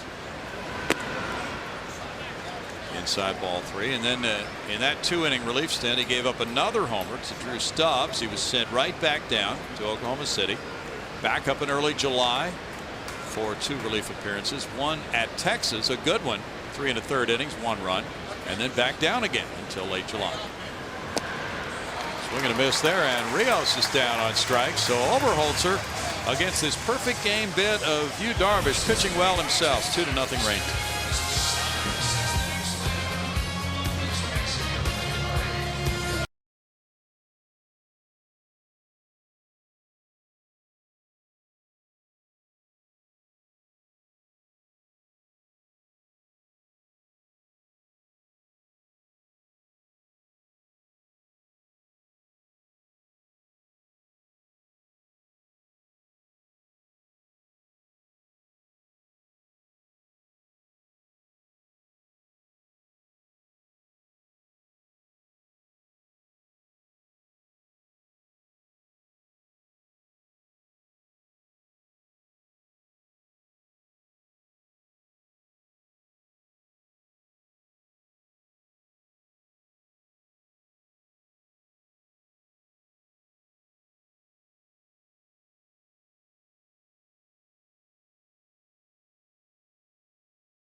Combine business and baseball, or a unique space in which to hold your next event. With state-of-the-art meeting spaces, Minute Maid Park can surpass all of your needs. Call 713-259-8800 for more information. Don't forget to ask about softball games and batting practice. If you're going to face Yu Darvish, you better take some batting practice. Oh, goodness. Brandon Barnes leads it off. 15 straight have been retired by Darvish in this game. Perfect game through 5. He throws strike 1 to Barnes. Barnes struck out leading off the 3rd. Now you can schedule batting practice in a hotel lobby against Darvish and not do any damage. Popped up. Brzezinski almost hit the home plate umpire while discarding his mask. Ball is out of play, except for that guy. Julian Morales getting involved in a little dance skit.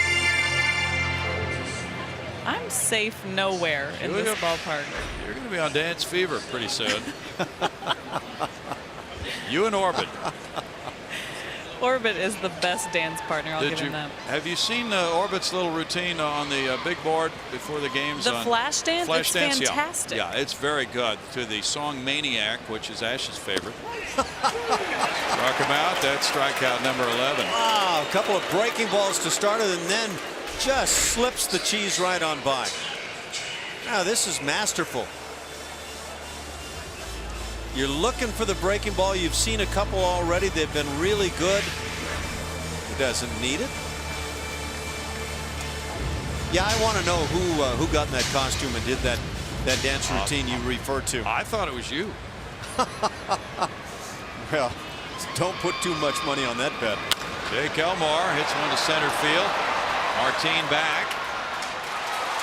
That's out number 2, getting that one on 1 pitch. So he's at 75 pitches in the game, still perfect through 5 2/3 with VR coming up. The official scorer has changed the ruling in the top of the inning on Beltre, changing his double to a single and an E7 on Grossman. I'm good with that call. Robbie dropped the ball, and Beltre had that little hesitation, as you might have noticed on the replay, before going on to second. Didn't figure in any scoring. And now Jonathan VR. VR struck out in the 3rd inning.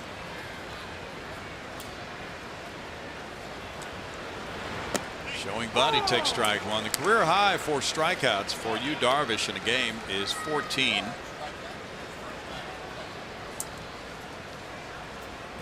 Of course, the Astros as a team have struck out more than any other club this year, and the number of double-digit strikeouts for the club is sky high. But I was wondering just a moment ago, what is the earliest point in a ball game at which they have struck out into double digits this year?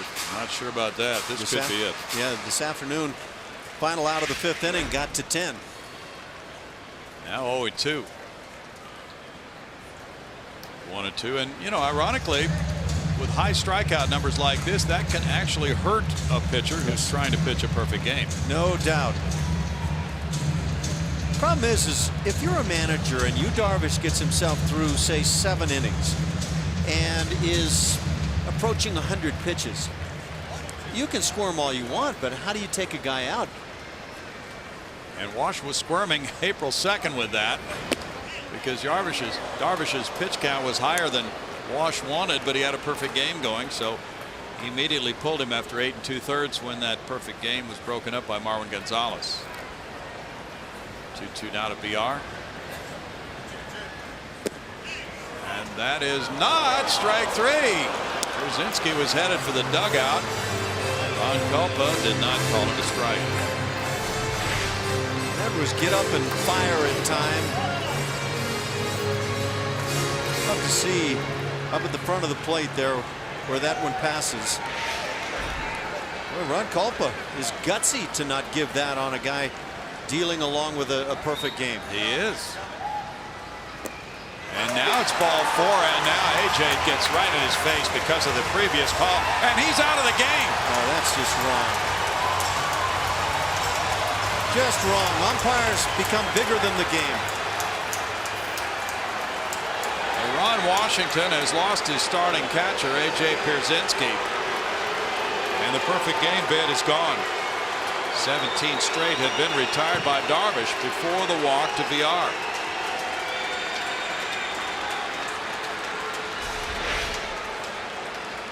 Clearly ball 4. The pitch before is the one that Pierzynski wanted, and no doubt he said thanks for blowing the perfect game here.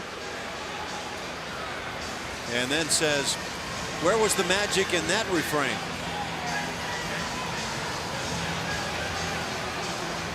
That's a charging umpire. That's an umpire who wants confrontation.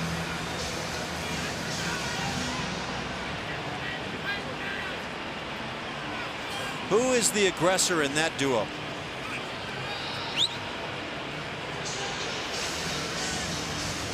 That's just wrong. Yeah, you're the one. Well, take a look at the video. Brzezinski with 100 consecutive errorless games tossed from this one. And now the backup catcher, Giovanni Soto, comes in. Darvish throwing a few pitches to stay loose as Soto settles in behind the plate. Soto was the catcher yesterday in Texas' 6-1 win, the complete game win for Martin Perez. How many no-hitters in the history of this game have been thrown with more than one catcher behind the dish? That is really a question. Very good question.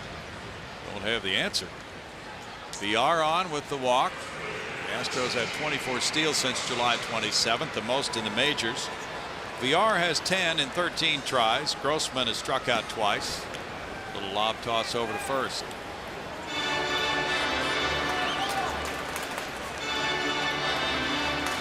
Base runners are so very precious with Darvish on the mound.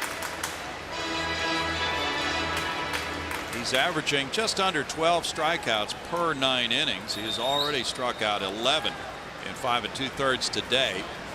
He's averaging 6.3 hits per 9 innings. Second best figure in the American League. No hits today for the Astros and a 2-0 lead for Darvish, shooting for win number 12.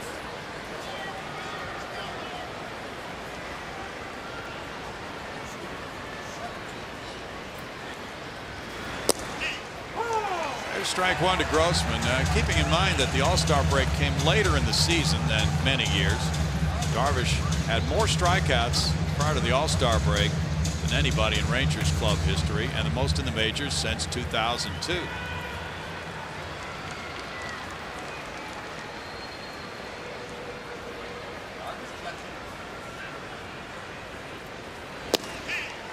In for a strike, and Grossman falls behind 0-2.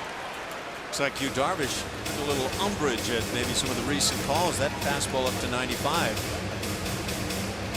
There is pressure on the home plate umpires, certainly, with a perfect game underway by the pitcher. And that's what came into play with Pierzynski arguing that pitch earlier in the count.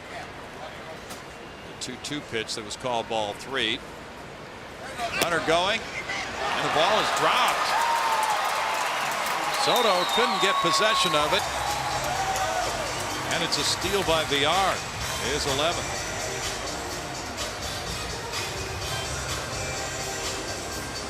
Just like that, the Astros with a base hit here can put a run on the board.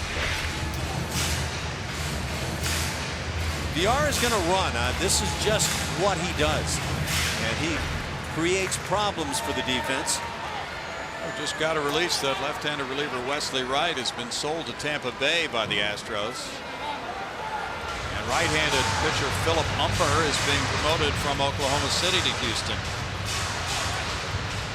Wesley Wright going to the Tampa Bay Rays for cash considerations.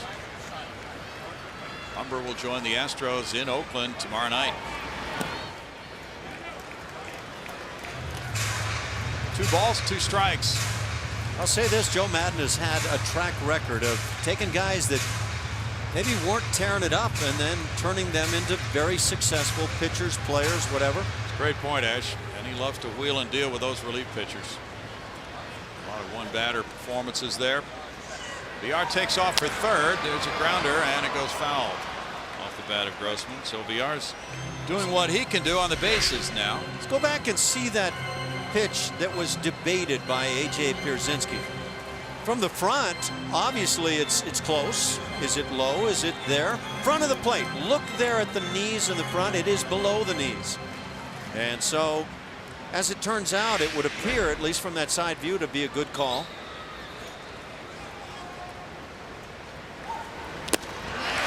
And a swing and a foul tip for a strikeout. That's number 12.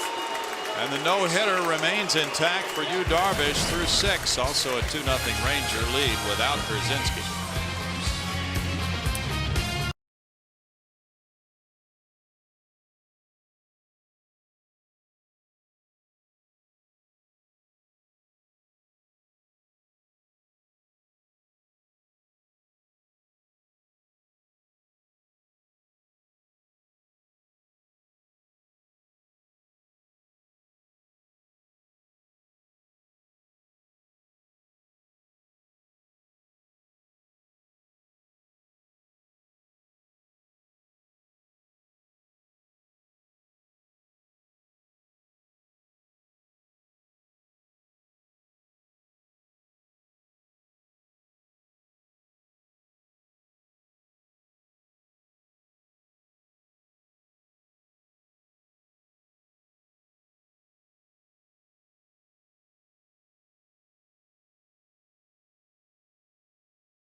tonight in Oakland, and tomorrow's pitching matchup is brought to you by Chevron. Care for your car. Jordan Lyles on the mound. First career appearance against Oakland. He draws 14-game winner Bartolo Colon.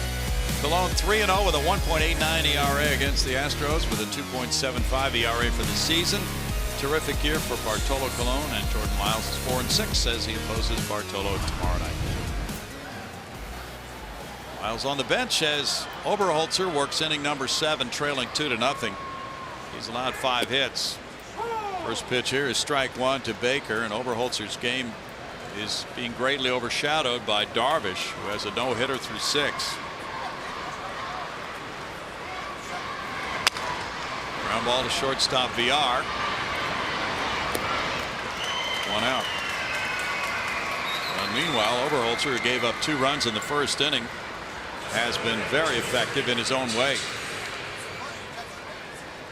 Yeah, you take this anytime. Problem is, he's up against a steamroller. Greg Gentry is struck out and flied to right.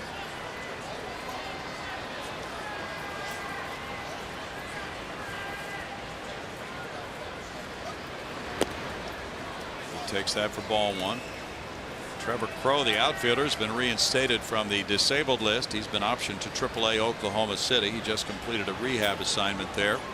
He'd been on the DL with an AC joint injury in his right shoulder. 2 balls, no strikes. Rangers' record over the last 5 seasons, .567 winning percentage, is the second best in the majors behind the Yankees over the last 5 years.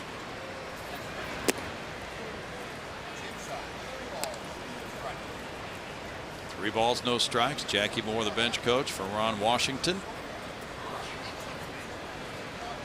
Dave Magadan, the hitting coach there. Mike Maddox, the pitching coach. All have worked together well for many good Rangers seasons recently. 3 balls and a strike. And when they go back home, they'll draw Milwaukee. Tomorrow night, Alexi Ogando against Marco Estrada, and then Matt Garza and Tyler Thornburg. On Wednesday, they have an off day Thursday. So an 8-game homestand. The Astros coming in for the final 3 of that. Seattle will be there for the middle 3. So 3 more opponents coming up for Texas under 500. And they are making some hay right now. Their schedule will turn tougher when they get to September, and Oakland's will turn easier. Punched, and there's a good play by Wallace, who juggles it a bit but gets to first base ahead of Gentry. Good positioning, allowing him to be right there and let his hands make the play for out number 2. Brett Wallace just continues to pitch, or Brett Wallace, Brett Oberholzer continues to pitch great baseball. He attacks the strike zone. He has been outstanding. He's at 94 pitches, as you see. Jurickson Profar has walked and flied to center. Oberholzer began the season as the 20th ranked prospect in the Houston organization by Baseball America.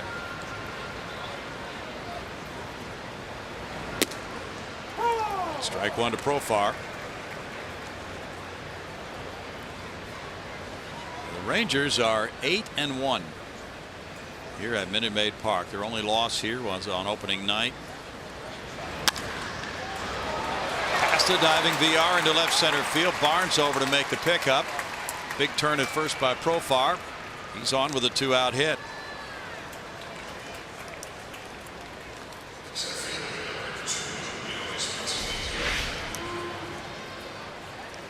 He's got some range.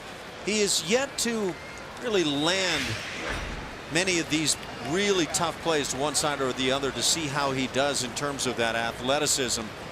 But you know, with his wheels and his just general athletic ability, he's going to make a bunch. Josh Fields is warming up for Houston. Throw going over to first. Okay, Brownie, I've just taken a look through the history of no-hitters in Major League Baseball. And to my accounting, since 1900, modern baseball, I found 3 games that had more than 1 catcher. Interesting. Strike to Martin. And how many no-hitters have we had? Well over Oh goodness. If you go all the way back, the list of no-hitters says 281. Okay. Now that goes back into the 1800s. Tim Lincecum with the most recent of the no-hitters. Of course, Homer Bailey had the two previous to that. And you say 3 have been caught by more than one catcher. That is the way my eye picks it up without just going crazy over looking at this list of names. Okay. Sounds like you're kind of going crazy over it already. Kind of getting there. Runner going, line drive, headed for the left field line, but the runner is deked at second base, and he's not going to advance.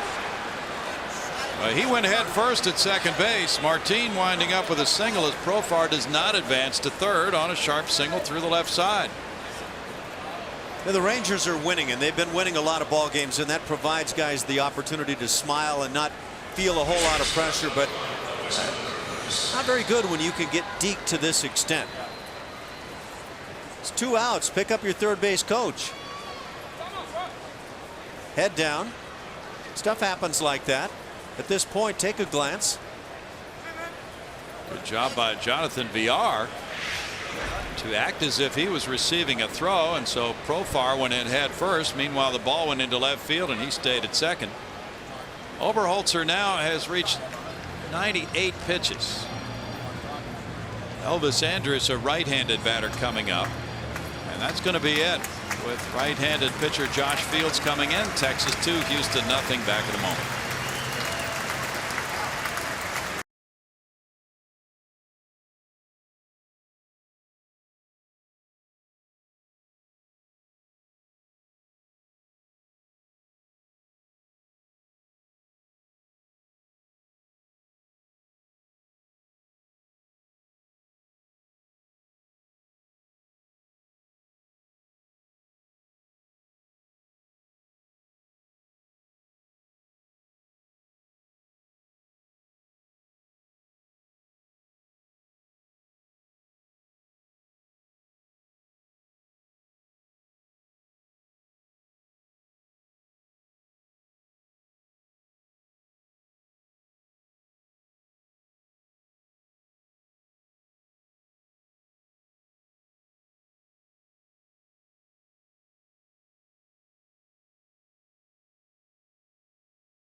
Through 20 first pitch strikes and 28 opportunities. He leaves after 6 2/3 innings. The crowd very appreciative. He is up against a very difficult game by Yu Darvish, who has a no-hitter through 6, and Oberholzer has kept his club right in it.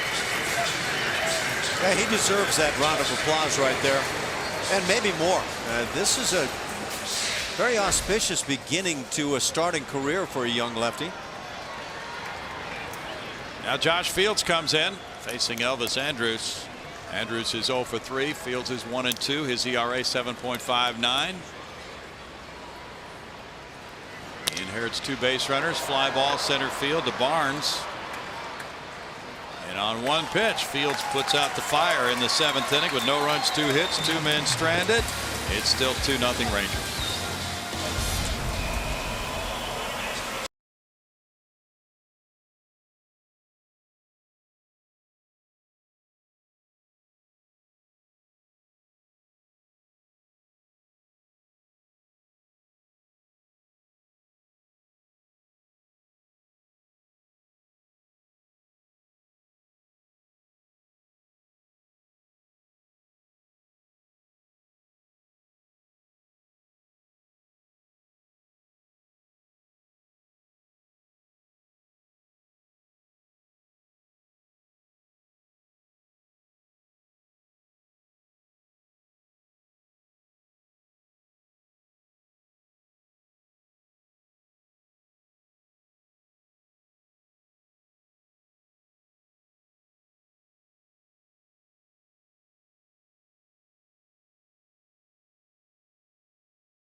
Here we have the 7th inning stretch, and we have Yu Darvish, who has thrown a no-hitter through 6. Breaking balls all over the place. Fastball spotted well, catching hitters off guard when he does bring it. He'll put it on the corners. It's just been classic Yu Darvish once again. The Astros hitters are not having a jolly time against him this year. He has a 2-0 lead. He has a new first baseman as well. Mitch Moreland coming in to play first for Jeff Baker. As Ron Washington goes to his defensive specialist at first. And with the 2-0 lead and the no-hitter underway for Darvish, he now has a new catcher since the game began in Soto with the ejection of Pierzynski in the 6th. And now to the 7th inning for Darvish, who struck out 12 and walked 1. Mark Krause has struck out, and he's fly to left.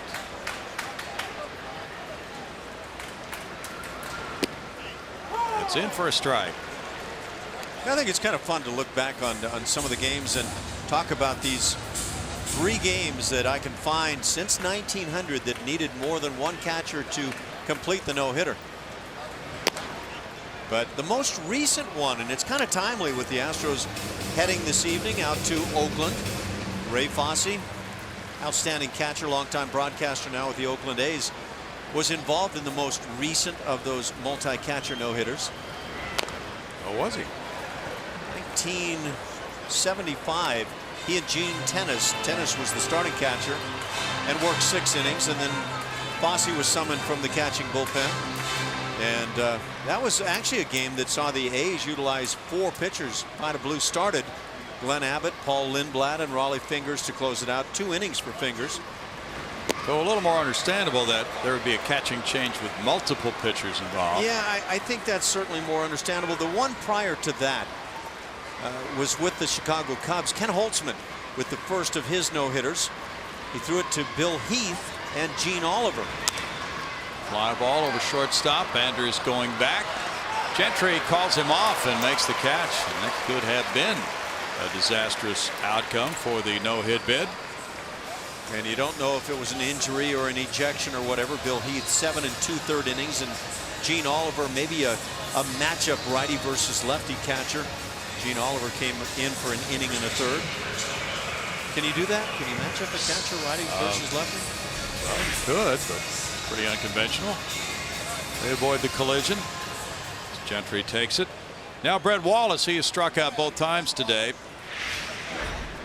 Question coming for you though about being a catcher in Soto's shoes and coming into a game like this with a no-hitter underway. And it's toward the line and left. Gentry with a good job. This is where the outfield coverage pays off for Ron Washington. In Gentry in left field, you've got a quality center fielder playing there. So he's a guy if you're a pitcher that you love having covering that portion of the field. He can move and he gets great jumps. Now 2 outs, and it's Carter batting. Carter has flied to right and struck out. So if you're Soto and you're called into a game and your pitcher has a no-hitter going, how much into that game have you been? Yeah, I think that can be really tough. Soto appears to have probably gotten by the tough part. I think once you catch behind a hitter or two, you probably settle in a bit. And you gain the confidence of your pitcher. He's no longer thinking about the new guy back there. It's no balls, 2 strikes. Darvish appears to be totally unruffled, and that's the way he was even when he gave up that hit to spoil the perfect game here April 2nd. The first of the 3 no-hitters that required more than one catcher is intriguing also. Carter swings and strikes out. Not a good swing at all. That's 13 strikeouts, and through 7 Darvish continues his no-hit bid with a 2-0 lead.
Save money and have fun with Astros baseball. Whether you're treating your employees, hosting clients, or bringing out your church or youth sports team, we will create an experience your group is sure to remember. Call 1-877-9-ASTROS or visit astros.com to enjoy special pricing and great benefits by reserving your group or suite today, guys.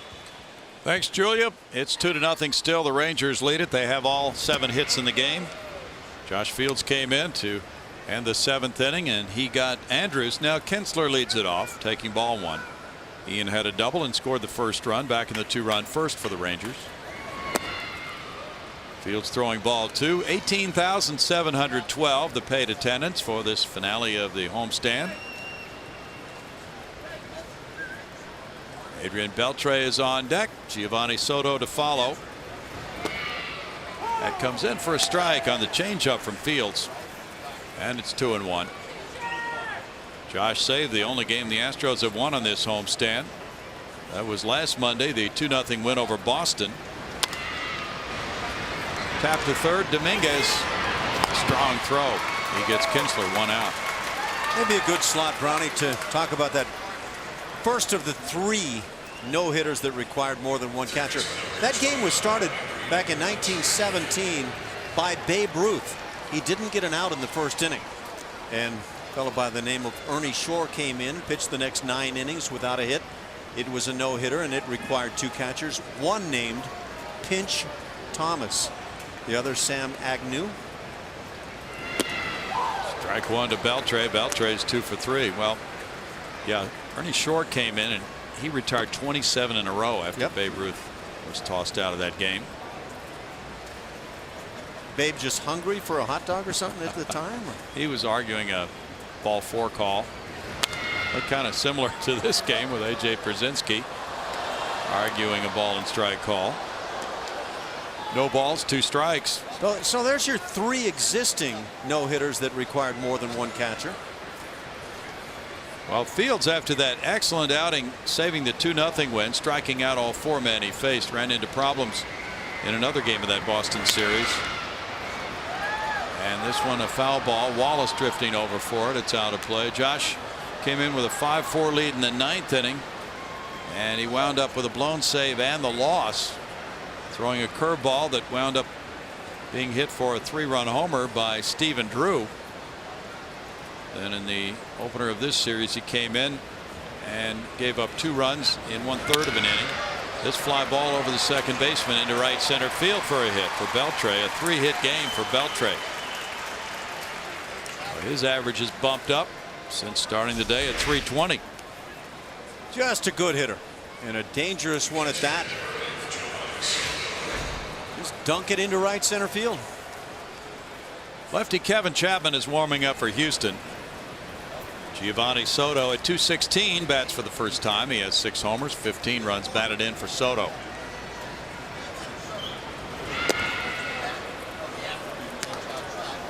And it's ball 1 to Soto.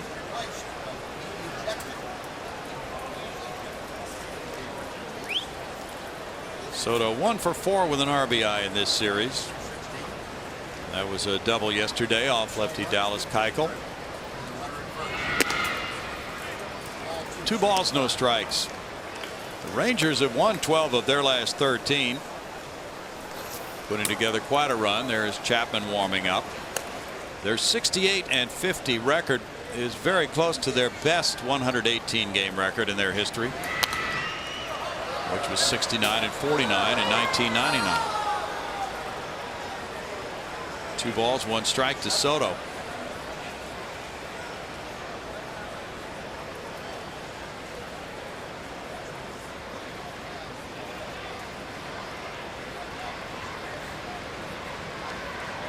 This would be the best road trip in Rangers history if they win it. On trips of 7 games or more. Strike makes it 2-2. The Astros, though, will have Dominguez, Corcoran, and Barnes due up in the bottom of the 8th against Yu Darvish.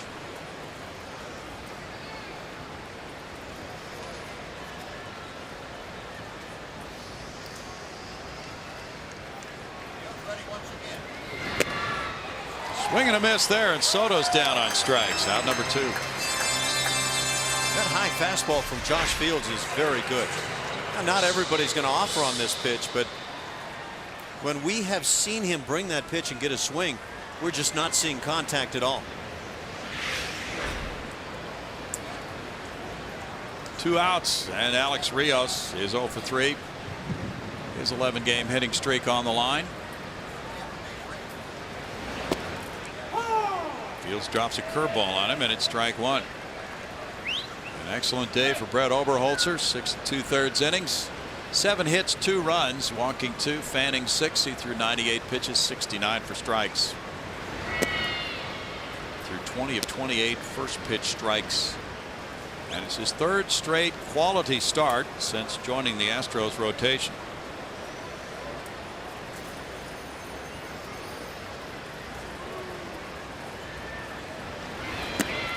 Rios looks it over, and it's ball 2.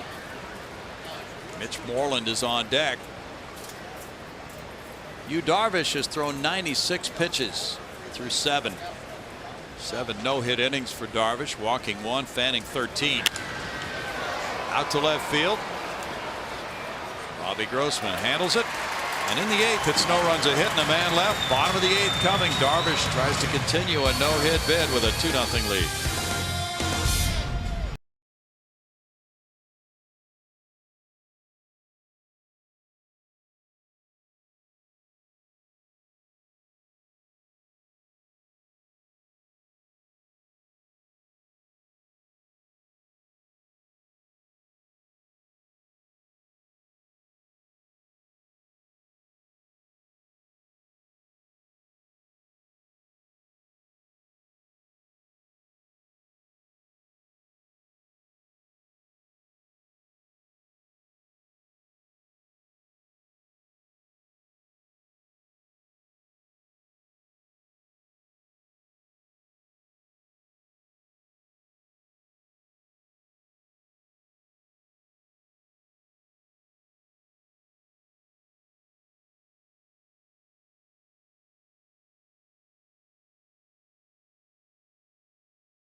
Celebrating 11 years with new low yearly prices. Watch every out-of-market game live or on over 350 supported mobile and connected devices in HD quality with MLB.TV Premium.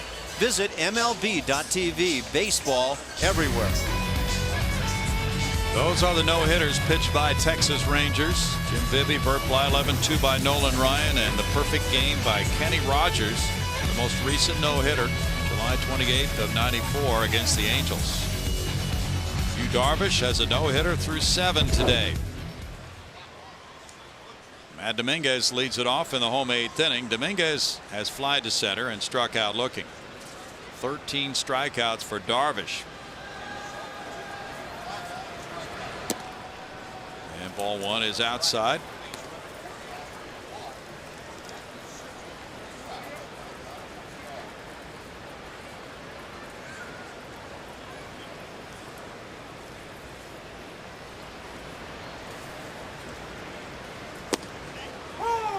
Breaking stuff has been very sharp for Darvish today. 1 ball, 1 strike.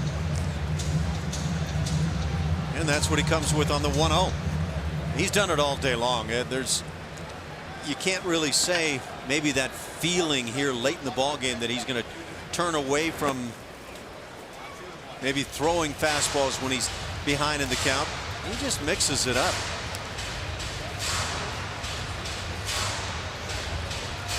He threw 130 pitches against Detroit back on May 16th. Went 8 innings, gave up 4 runs in that game. A 10-4 win for Darvish.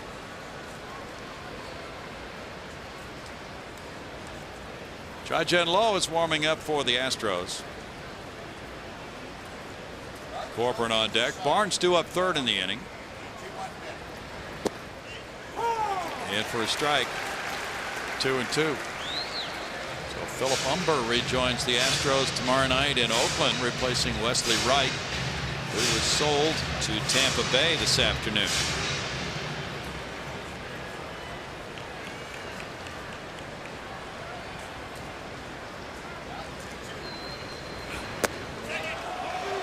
The appeal goes to first. Check swing call. Makes it 3 balls, 2 strikes.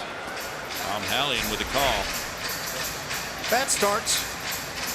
And right in that range where wouldn't have been surprising to see a call. Well, when you got a pitcher on the hill this late in the ball game with a no-hit bid, usually you'll see that call made. 8th full count for Darvish today. And fouled out of play. That was a good swing by Matt Dominguez on the 3-2 breaking ball. One of the few we've seen. You know, Bronny, I'm not really sure what it is about the Yu Darvish breaking ball and or fastball for that matter that makes life so tough on the right-hand hitters, but statistically it's a nightmare. It certainly has been. That's strike 3 call, and whoa, that one just shocked Dominguez. Strikeout number 14. You know, this one falls in the gift wrapped category, I believe. That's well off the inside edge.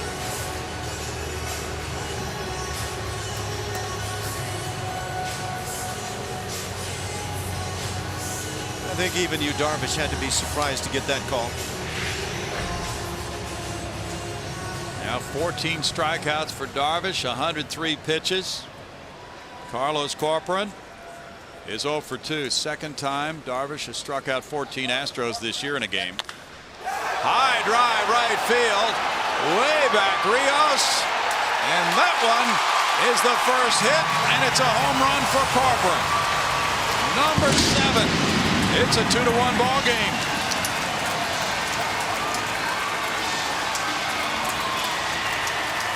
What a way to break up a no-hitter.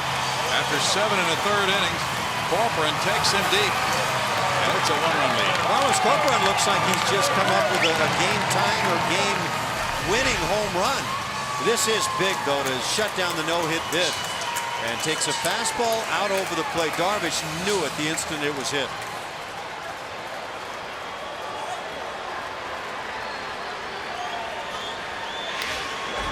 Big swing for Carlos Corcoran, and now it's a 1-run lead. Brandon Barnes batting. And looking at ball 1. I think Carlos was also being timed for his best speed from home to home. Yes. As he went around the bags.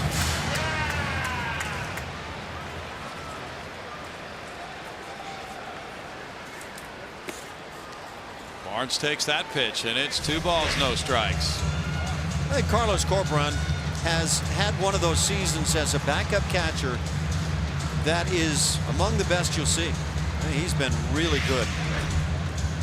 7 home runs, 16 runs batted in for Carlos. It's not like the numbers are gaudy, but just the work he's done behind the plate and big hits he's had from both sides of the plate. That's his first homer since July 24th against Oakland. Strike to Barnes, 2-1. Well, you talked about how difficult right-handed hitters have found it against Darvish. The switch hitting Corcoran, getting the fastball, batting left-handed, hit it out. After a lot of effective breaking balls against these right-handed batters today. Foul back, and it's 2-2. Once again, great composure from Yu Darvish. Twice seeing no-hit bids, won a perfect game, get away late here against the Astros this season, and he is just as calm as can be. And the home run gives the Astros catchers 19 combined homers. That's tops in the American League by a catching staff. 3 behind the club record for catchers. Barnes is down on strikes. That's a 15th strikeout for Darvish. Well, that slider just becomes as close to untouchable as any pitch you'll find around Major League Baseball for right-hand hitters. Career high strikeouts.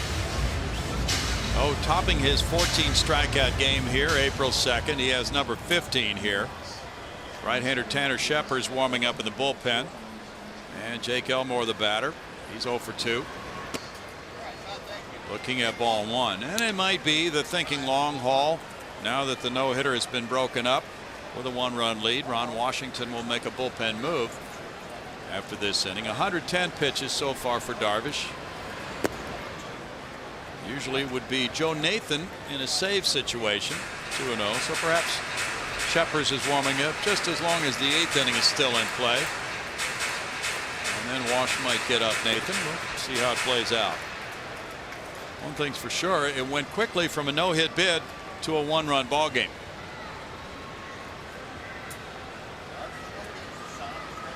There was that possibility in the 6th inning as well. Sure was. 2-1. Jonathan Villar drew that walk in the 6th inning after 5 2/3 perfect frames for Darvish. I was about to say, Villar, after stealing 2nd, tried to steal 3rd. Not so sure if he had stolen 3rd that he was going to stop there.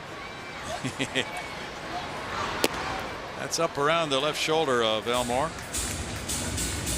And a 3-1 count for Darvish. You see the pitch count. Only 9 in that 7th inning.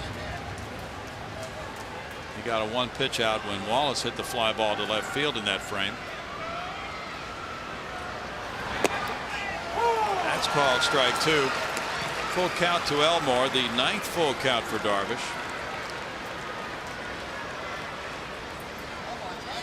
Rangers have Moreland, Gentry, and Profar due up in the 9th.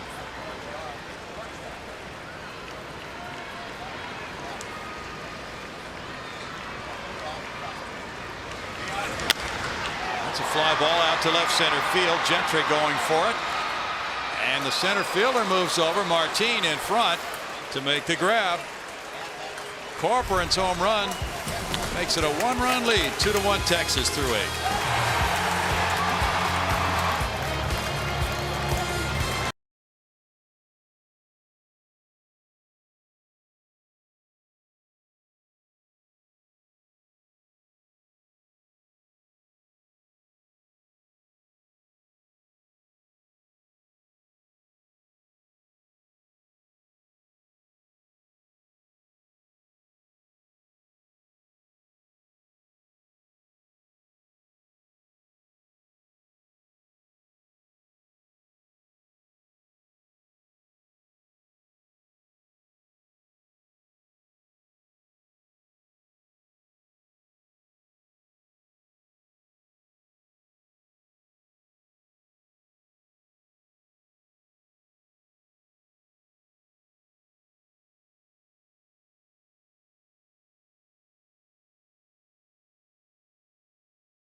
Net is brought to you by Southwest Airlines. Find our fares online only at southwest.com. And by your local Toyota dealer. Toyota, let's go places. It's a 1-run lead now as those people are going places. Everybody here interested in this game. 2-1 Rangers, top of the 9th inning. It was 2-0 with a no-hit bid going 7 1/3 for Yu Darvish. Now Chai-Jen Low will be pitcher number 3 for Bo Porter today. Shown a very good arm since joining Houston. Left-hand hitters hitting 143. Not sure I see the logic there yet. Not enough innings, just 4. But he's got one of those arms you could actually see pitching in the back end of the bullpen. Yeah, he's been effective in the mid-90s as he's come in for those 4 games with the Astros, starting July 31st at Baltimore, the most recent outing in the Boston series. And that was the 7-5 Boston win coming on Wednesday. He went an inning and a third. He came in with 2 men on, not allowing either of them to score, protecting the 5-4 lead in the 7th inning. Then the Astros lost it after he left, but as far as his work, it was very, very good. He now begins the 9th inning of work with lefty hitting first baseman Mitch Moreland in this 2-1 ball game. And Moreland took over defensively for Jeff Baker at first. Now this is his first at bat of the day. Taking ball 1. Josh Fields working an inning and a third today, allowed 1 hit, no runs with no walks and 1 strikeout. 245 for Moreland, 16 homers. He's driven in 45. He's had 339 at bats.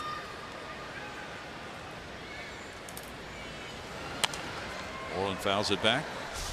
1-1. Yu Darvish has had quite a day of it again here at Minute Maid Park.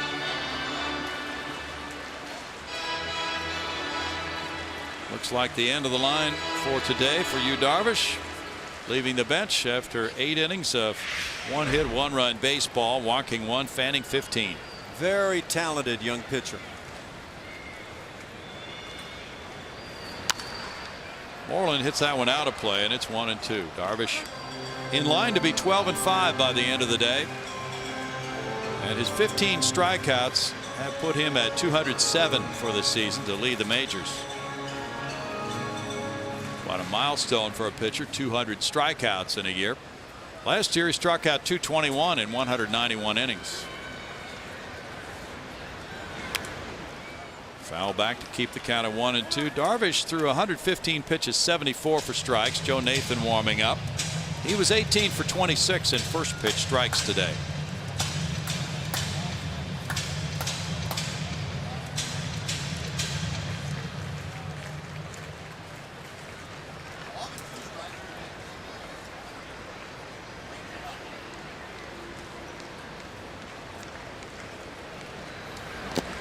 Moreland on a foul tip strikes out.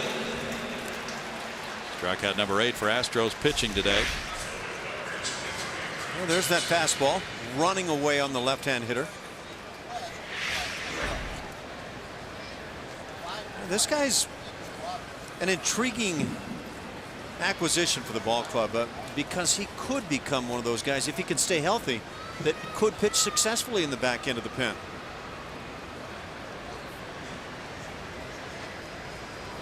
Greg Gentry up the middle, smacks a single into center field. Gentry is now 1 for 4. Hit number 9 for the Rangers. Jerks and Profar will follow. Back up the middle. It is often sought after, and once you can do it, boy, you can come up with a lot of base hits. Pitcher just has a hard time getting leather on it, unless you're talking about shoes. Profar singled in the 7th inning after walking in the 2nd. The Rangers have been running off the 1-run wins lately. They are 19-10 in 1-run games. Throw back to first base in the dirt. Wallace picks it out. Gentry diving back in. The pitch, ball 1. Astros have lost 6 straight 1-run decisions.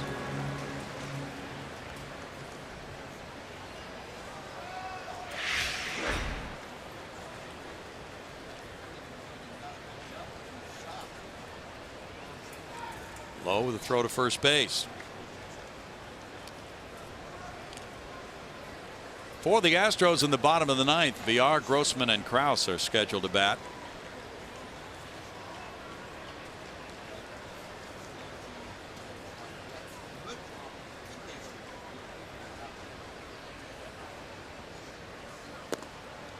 That's good for a strike, and it's 1-1. Final game of the season series here in this ballpark between the two, but 6 games remain in Arlington.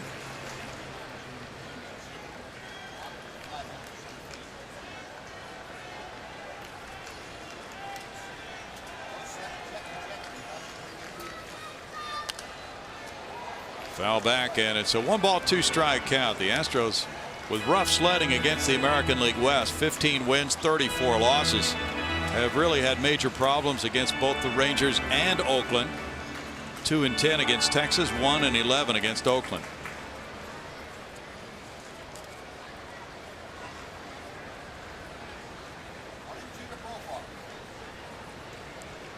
Oakland the next destination, and then it's Anaheim on the road trip. Flick foul off that rail in front of the dugout. Still a 1-2 count on Profar. Of course, the last time the Astros went through Anaheim, they were on part of a 6-game winning streak, and that really the highlight of the season to this point. So they'd love to find a way to get hot on this West Coast trip again.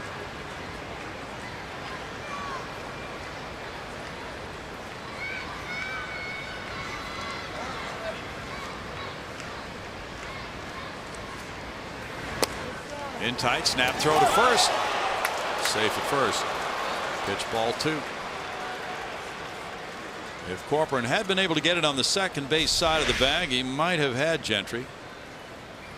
It's always tough with the right-handed first baseman. That glove on the left hand generally has to sweep back to the bag, but yeah, that was close.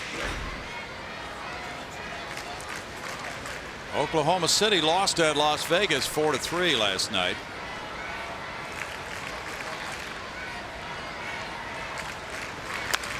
Slicing outside the third base line and foul. Still 2-2. David Martinez gave up 4 runs at 4 1/3. He was the loser for Oklahoma City in the game last night at Cashman Field. Corpus Christi lost at home to Arkansas. 7-4 was the final there. Lowe and Corcoran are talking it over.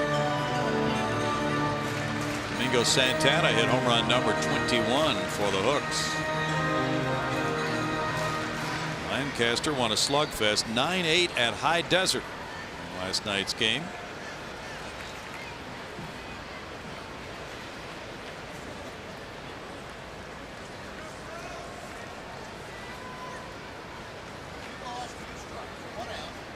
Quad City shut out Wisconsin 5-0 on that one.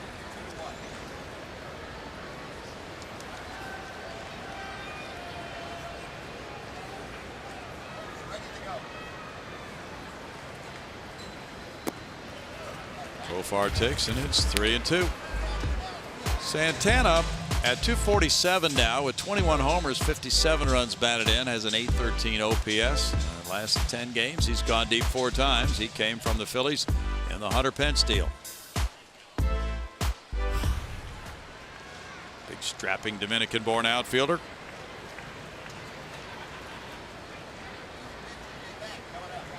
There goes the runner on 3-2. Fly ball backing Grossman in left. Robbie has it. Gentry back to first on out number 2. And Martin will be the batter.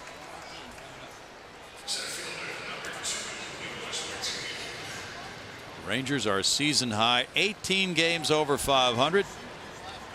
And this one a 1-run lead with Martin trying to help them to a little bit more. Andrus is on deck. Joe Nathan has had terrific results this year. Ranger bullpen, one of the best around.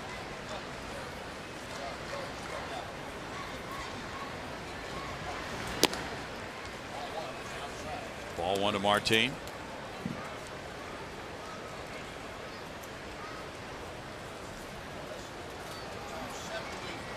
Yu Darvish would be 3-0 at Minute Maid Park with a win today. His ERA in this ballpark is under 2.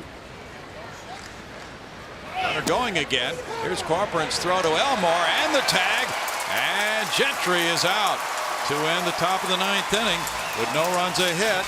And now 2-1 Texas coming up for Houston in the 9th. VR, Grossman, and Krause.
For Astros postgame live presented by MD Anderson, making cancer history. Joe Nathan in the game for the Texas Rangers with this 2-1 lead. Darvish with an unbelievable day. 8 innings, 1 hit, 1 run, 1 walk, 15 strikeouts. One of those rare games. And now he turns it over to Nathan, who's 34 of 36 in saves with a 3-1 record, a 1.54 ERA. Usually when you're facing the closer, you're thinking, well, this is going to get really tough. But when you're facing a closer coming on the heels of Yu Darvish, maybe it's a break. It might be a break. As good as Nathan has been. And it's VR to lead it off. Jonathan with a strikeout and a walk in this game today. Carlos Corcoran broke up the no-hit bid with a 1-out 8th inning homer off Darvish. Sitting by bench coach Eduardo Perez as VR leads it off against Nathan. Nathan has 4 of his saves against the Astros in his 5 outings against Houston this year. He's given up 1 run in those 5 innings. Saved the 5-4 win on Saturday night. Showing Bud, VR backs out of there, and it's ball 1.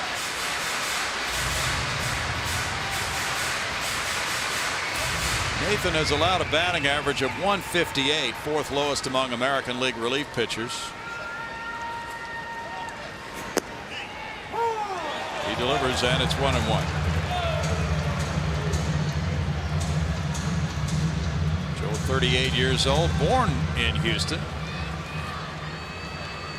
Had Tommy John surgery in 2010, missing all of that year. Little chop, Beltre to his left, turns and throws to get him. That is good third base play. Just aggressively getting to this ball. You can let the shortstop take it, and maybe he can make the play. With VR going down the line, hard to say. But there is just no doubt in what Beltre is going to do once he sees the ball.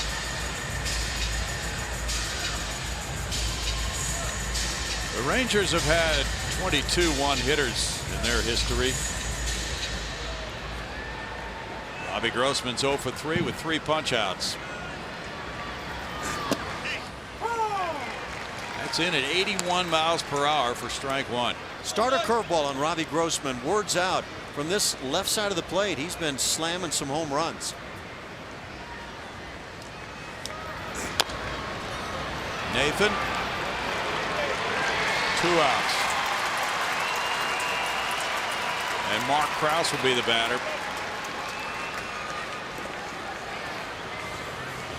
This would be the Rangers' first 8-game road winning streak since 2010 if they get this one today.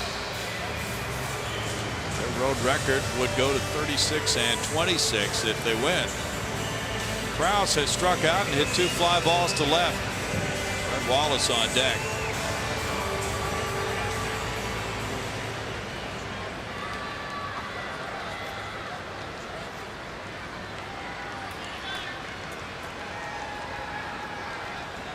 Eight career 30 save seasons for Joe Nathan. Ball 1 there to Krause.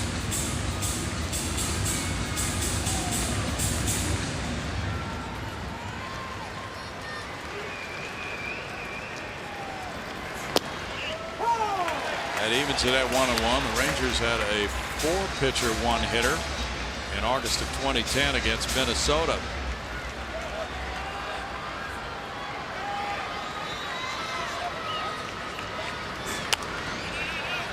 Away, that makes it 1-2 for Joe Nathan.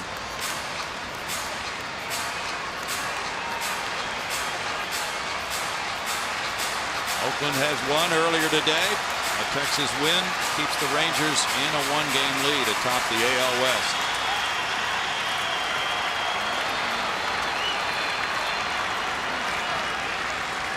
Ranger fans standing and applauding behind their dugout. That's strike 3.